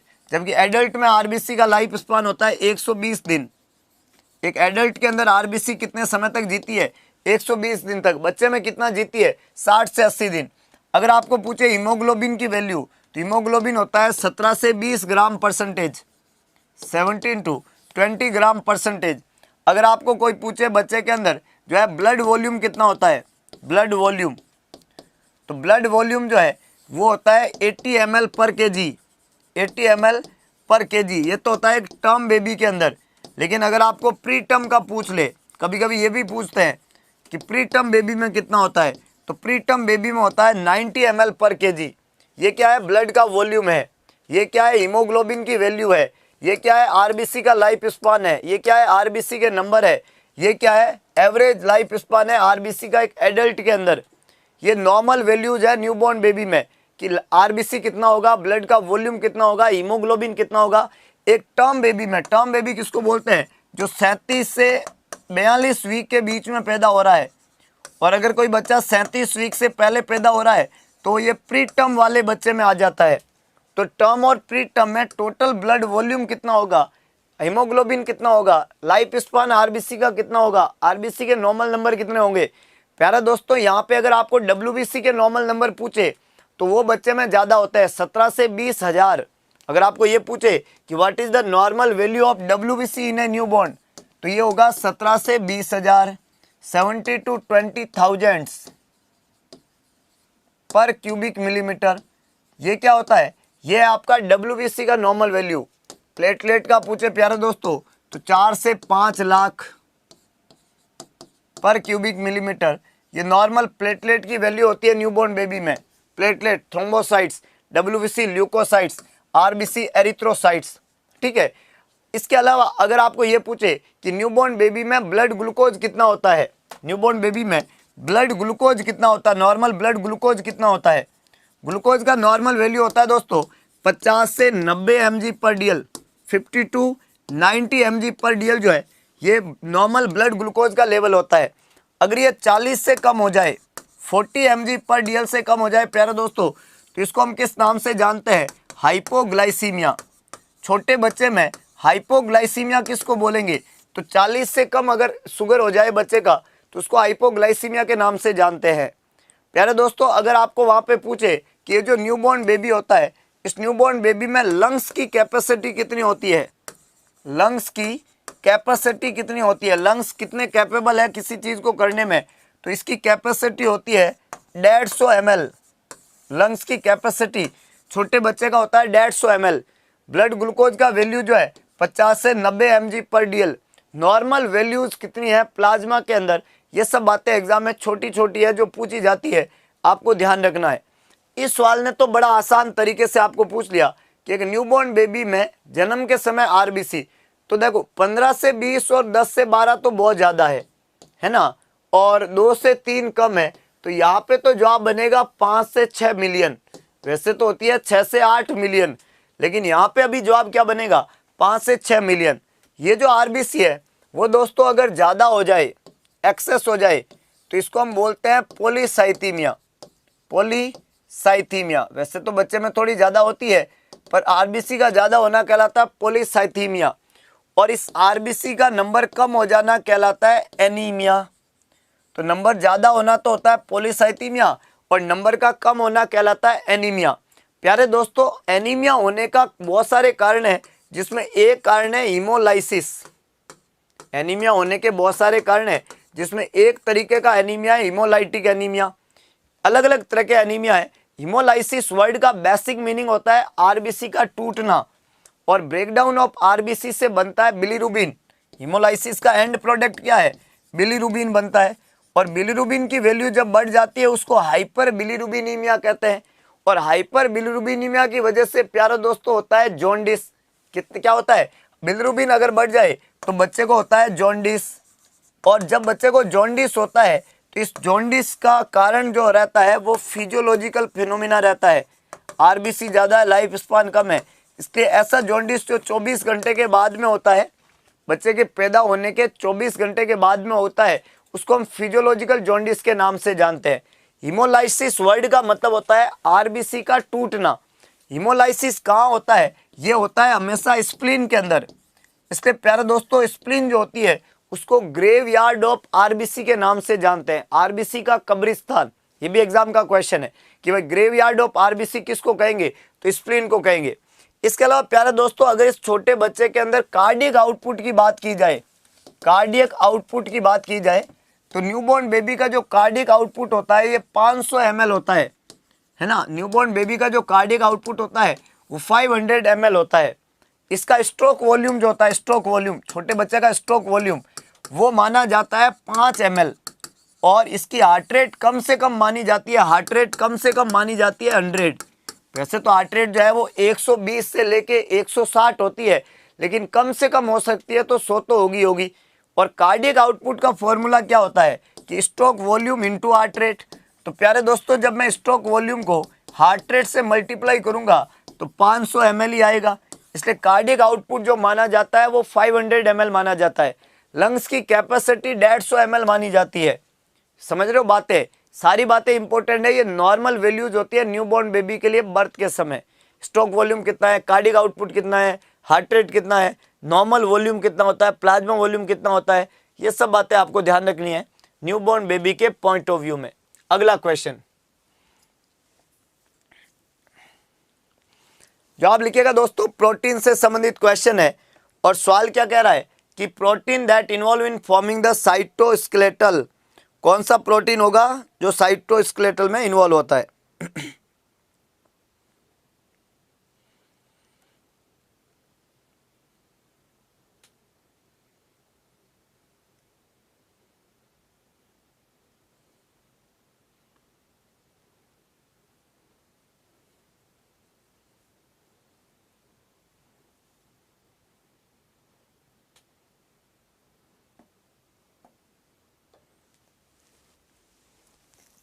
Fibronectin, actin, fibrin और एल्ब्यूमिन, सभी लोगों को जवाब लिखना है। आपने सारे ही प्रोटीन के नाम सुने होंगे, और आंकड़ा नया लग जाना चाहिए भाई, जितने भी हमारे रसगुल्ले हैं।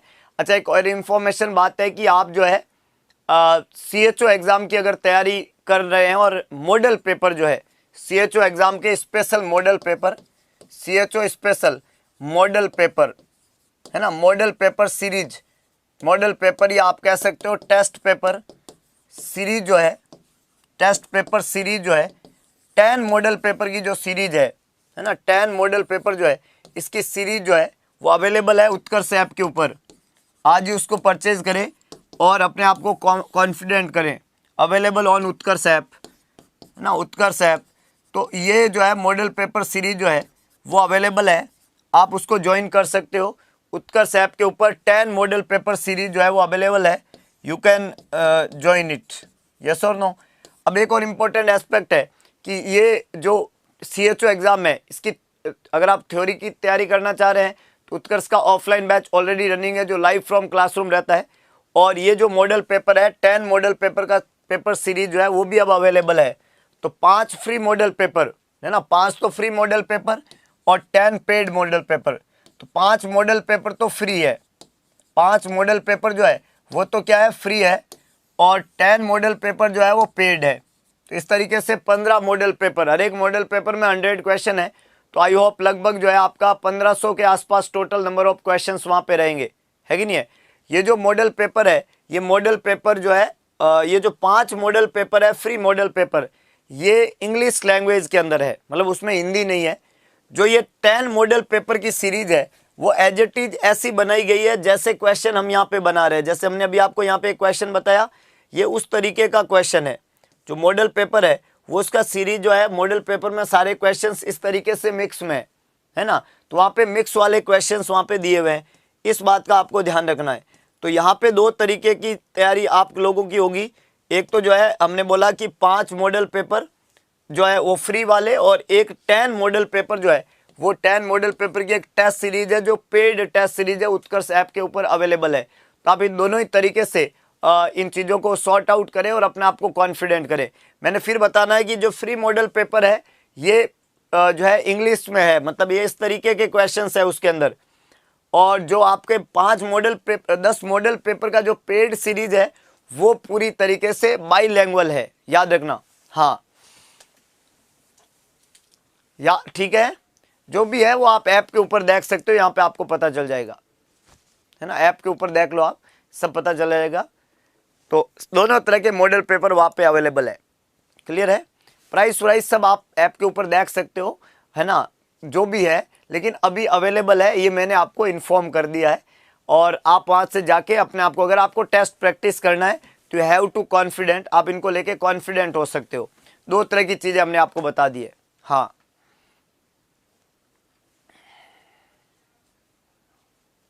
चलिए अब जवाब लिखिए आप, तो क्या आंसर होना चाहिए?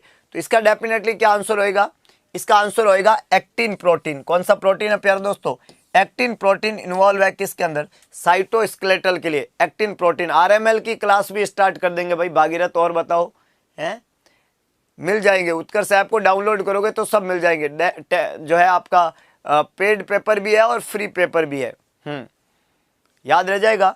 अब सजेशन नहीं मांगे यार हमने, इसको फ्री कर दो, उसको पेड कर दो, इसको ये कर दो, ये इन्फॉर्मेशन है ना प्यारे दोस्तों, आपसे हता ही करवा लो बस, है कि नहीं है? हम सजेशन नहीं मांग रहे हैं, है कि नहीं है? हम आपको इन्फॉर्मेशन दे रहे हैं। सूचना का अधिकार होता है ना, तो ये आपके सूचना का अधिकार है, और हम इस प्लेटफॉर्म से आपको सूचना दे रहे हैं। हम आपसे वो नहीं मांग रहे, हमने सूचना दी है कि दो चीजें हैं, एक तो 10 मॉडल पेपर है और एक 5 फ्री मॉडल पेपर है। ये हमने सूचना दी है, और इस सूचना को सुने और इसके ऊपर अमल करें। सार ना करें, अमल करें। अम्ल सार वो नहीं है, विचार करें। यहाँ पे अम्ल करने का मतलब है विचार करें। चलिए तो अगले क्वेश्चन की तरफ बढ़ते हैं। तो यहाँ पे फिब्रिन, एल्ब्यूमिन या फिब्रोनेक्टिन नहीं है, एक्टिन यहाँ पे प्रोस्टिन। याद रखना दोस्तों, एक और यहाँ पे इंपॉर्टेंट बात है कि फिब्रोनेक्टिन जो होता है, फिब्रोनेक्टिन ये प्री टर्म या pre mature labour, pre term या प्री मैच्योर लेबर जो होता है, प्री मैच्योर लेबर जो होता है उससे संबंधित एक इंपॉर्टेंट प्रोटीन होता है फिब्रोनेक्टिन। प्री टर्म या प्री मैच्योर लेबर से पहले लेबर वाला जो इंपॉर्टेंट प्रोटीन है उसको फिब्रोनेक्टिन के नाम से जानते हैं। एएनएम का बैच भी स्टार्ट करेंगे भाई, तब करेंगे जब एग्जाम होगा, अभी तक इसका कोई कंसेप्ट नहीं है। तो एएनएम का बैच भी रहेगा, सभी तरह की कहानी रहेगी, एएनएम की क्लासेज भी रहेगी, सीएचओ की क्लासेज ऑलरेडी चल रही है, नॉर्सेट का बैच उत्कर्ष में ऑलरेडी रनिंग है। आप नॉर्सेट के बैच को ज्वाइन कर सकते हो। 2023 नॉर्सेट की अगर आप तैयारी करना चाहते हैं तो सीएचओ फरवरी के अंदर जो एक्सपेक्टेड डेट है उसको अगर आप क्रैक करना चाहते हो तो सीएचओ बैच को ज्वाइन कर सकते हो। यूपी एनएचएम के लिए एक नया जो है वहाँ पे जो है बैच रहेगा। एएनएम के बैच की वहाँ पे गुंजाइश है पूरी तरीके से। तो ये सभी बातें जो हम आपको टाइम टू टाइम बताते रहेंगे। और आगे का क्वेश्चन आप लोगों के लिए, एप्पल मैन बनाना में सब में ओपन होता है उत्कर्ष ऐप, चिंता करने की बात नहीं है। किसने बोला एप्पल के फ़ोन में ओपन नहीं होता? भाई आप तो गप्पे मार रहे हो। ये ना, ये देखो उत्कर्ष का ऐप है ना, ये आप देख सकते हो उत्कर्ष का ऐप है ना। और ये उत्कर्ष का ऐप जो है, ये उत्कर्ष का ऐप एप्पल फ़ोन के अंदर खुल रहा है। कैसे नहीं खुल रहा है कि नहीं है? सभी तरीके के इंस्ट्रूमेंट के अंदर ये खुलता है, तो यहाँ पे कोई नहीं खुलने का कंसेप्ट ही नहीं है, ध्यान रखना। तो एंड्रॉयड में भी खुलता है और एप्पल बनाना सभी में खुलता है कि नहीं है? अगले क्वेश्चन का जवाब दे दो आप। तो देखो, हमने सुबह एक हार्मोन के बारे में आपको बताया था, एडीएच हार्मोन। सुबह एक हार्मोन के बारे में बताया था, एडीएच हार्मोन। और ये जो एडीएच हार्मोन है, अरे भाई दिव्यांशी पढ़ाई कर लो, किसका बर्थडे है यहाँ पे? हैप्पी बर्थडे किसका है? मेरा तो बर्थडे है नहीं, अभी तो पढ़ाई कर लो। मेरा बर्थडे आएगा 2 जुलाई को, अभी नहीं है, तो अभी 2 जुलाई में 7 महीने बाकी है कि नहीं है? तो यहाँ पे मतलब कुछ भी है कि नहीं? तो अभी ये सवाल है एक्वापोरिन का। क्या है? एक्वापोरिन का। प्यारे दोस्तों, हमने जब एक्वापोरिन के बारे में बात किया तो आपको ध्यान रखना है कि हमने एडीएच हार्मोन के बारे में बताया। किसके बारे में बताया? एडीएच हार्मोन के बारे में बताया, एंटी डायबिटिक हार्मोन। और हमने बोला कि ये बनता हाइपोथैलेमस में, ये जाके एक्ट करता है पोस्टीरियर पिट्यूटरी के ऊपर, स्टोर होता है और जाके एक्ट करता है किडनी के ट्यूब्यूल के ऊपर, है ना, किडनी के ट्यूब्यूल के ऊपर। जब ये किडनी के ट्यूब्यूल के ऊपर एक्ट करता है तो वहां पे वाटर का रीअब्जॉर्प्शन करते हैं। तो वाटर का रीअब्जॉर्प्शन करने के लिए जो चीजें होती है, मतलब वाटर का रीअब्जॉर्प्शन करने के लिए जो चैनल होते हैं उनको वाटर चैनल कहते हैं। और एक्वापोरिन एक वाटर चैनल है। वाटर चैनल मतलब ये एडीएच हार्मोन जाके उन्हीं एक्वापोरिन वाले दरवाजों को खोलता है। एक्वा आपने देखो ना, वाटर को फिल्टर करते हैं तो एक्वा फिल्टर आता है। तो एक्वा वर्ड यहीं से वाटर के चैनल को ओपन किया जाता है। और जब प्यारे दोस्तों वाटर के चैनल ओपन होंगे तो वाटर का क्या होगा? रीअब्जॉर्प्शन होगा। इस बात का आपको ध्यान रखना है। और जब वाटर का रीअब्जॉर्प्शन होगा तो मरीज की बॉडी में वाटर की डेफिशिएंसी नहीं होगी। तो whenever the client went for fluid loss, जब भी उसमें फ्लूइड लॉस की दिक्कत होने लगती है या फ्लूइड लॉस होने लगता है तो वाटर को रीअब्जॉर्ब करना पड़ता है। तो वाटर के जो रीअब्जॉर्प्शन वाले चैनल है उस चैनल को बोला जाता है aquaporin. Sodium channel, potassium channel या क्लोराइड चैनल ये नहीं होते हैं। तो यहां पे सी करेक्ट आंसर है, ए बी और डी तीनों ही गलत है। क्लियर हो गया? हाँ बिल्कुल। अगला क्वेश्चन, हाँ बिल्कुल, सीएचओ का जो बैच है उसका 1 महीना आज कंप्लीट हो गया। क्या बात है रसगुल्ले, मतलब एकदम टाइम टू टाइम ध्यान रखते हैं सभी बातों का कि सर आज सीएचओ बैच 8 तारीख को स्टार्ट हुआ था, आज 8 तारीख होगी, 1 महीना हो गया है। बिल्कुल, बहुत अच्छे। चलिए अगला है दोस्तों, large heaped up mass of scar tissue develop and extending beyond the wound surface is known as.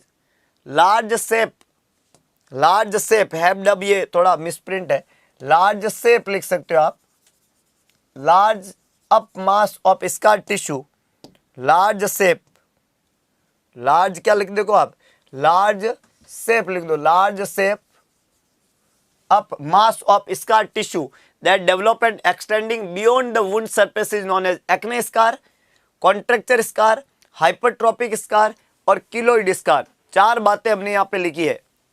तो क्या आंसर होना चाहिए प्यारे दोस्तों? 4 ऑप्शन यहाँ पे हमने दे दिए हैं और लार्ज शेप का अप मास टिश्यू यहाँ पे पूछा है। सभी लोगों को इस सवाल का जवाब जो है वो देना है, लेकिन अभी नहीं देना है, इस वीडियो के अंत में कमेंट बॉक्स में देना है। आज का जो सेकंड सेशन रहेगा दोस्तों वो शाम को 4 बजे रहेगा, है ना। आज का ये सेशन यहीं पे विराम देते हैं। सेकंड सेशन शाम को 4 बजे रहेगा, बिल्कुल जुड़ना ना भूलिएगा। शाम को 4 बजे और भी होगी मजेदार और कतई जहर बातें। आज के इस सेशन को हम देने वाले हैं यहीं पे विराम। इस सेशन में आप लोगों ने बहुत अच्छे से जवाब लिखे हैं और इस सवाल का जवाब वीडियो के अंत में कमेंट बॉक्स में सभी हमारे 1800 1850 रसगुल्लों को देना है। और ध्यान रहे कि इस सेशन के जवाब में आपको विद रैशनल देना और पर्सनली खुद का जवाब खुद को देना है। ये मेरा तो जो है वो राम दे देगा, मेरा तो जो है मोहन दे देगा, ऐसे नहीं। आपका जवाब आप ही को देना है ना। राधा को अपना जवाब देना है, सीता को अपना देना है, राम अपना देगा, मोहन अपना देगा।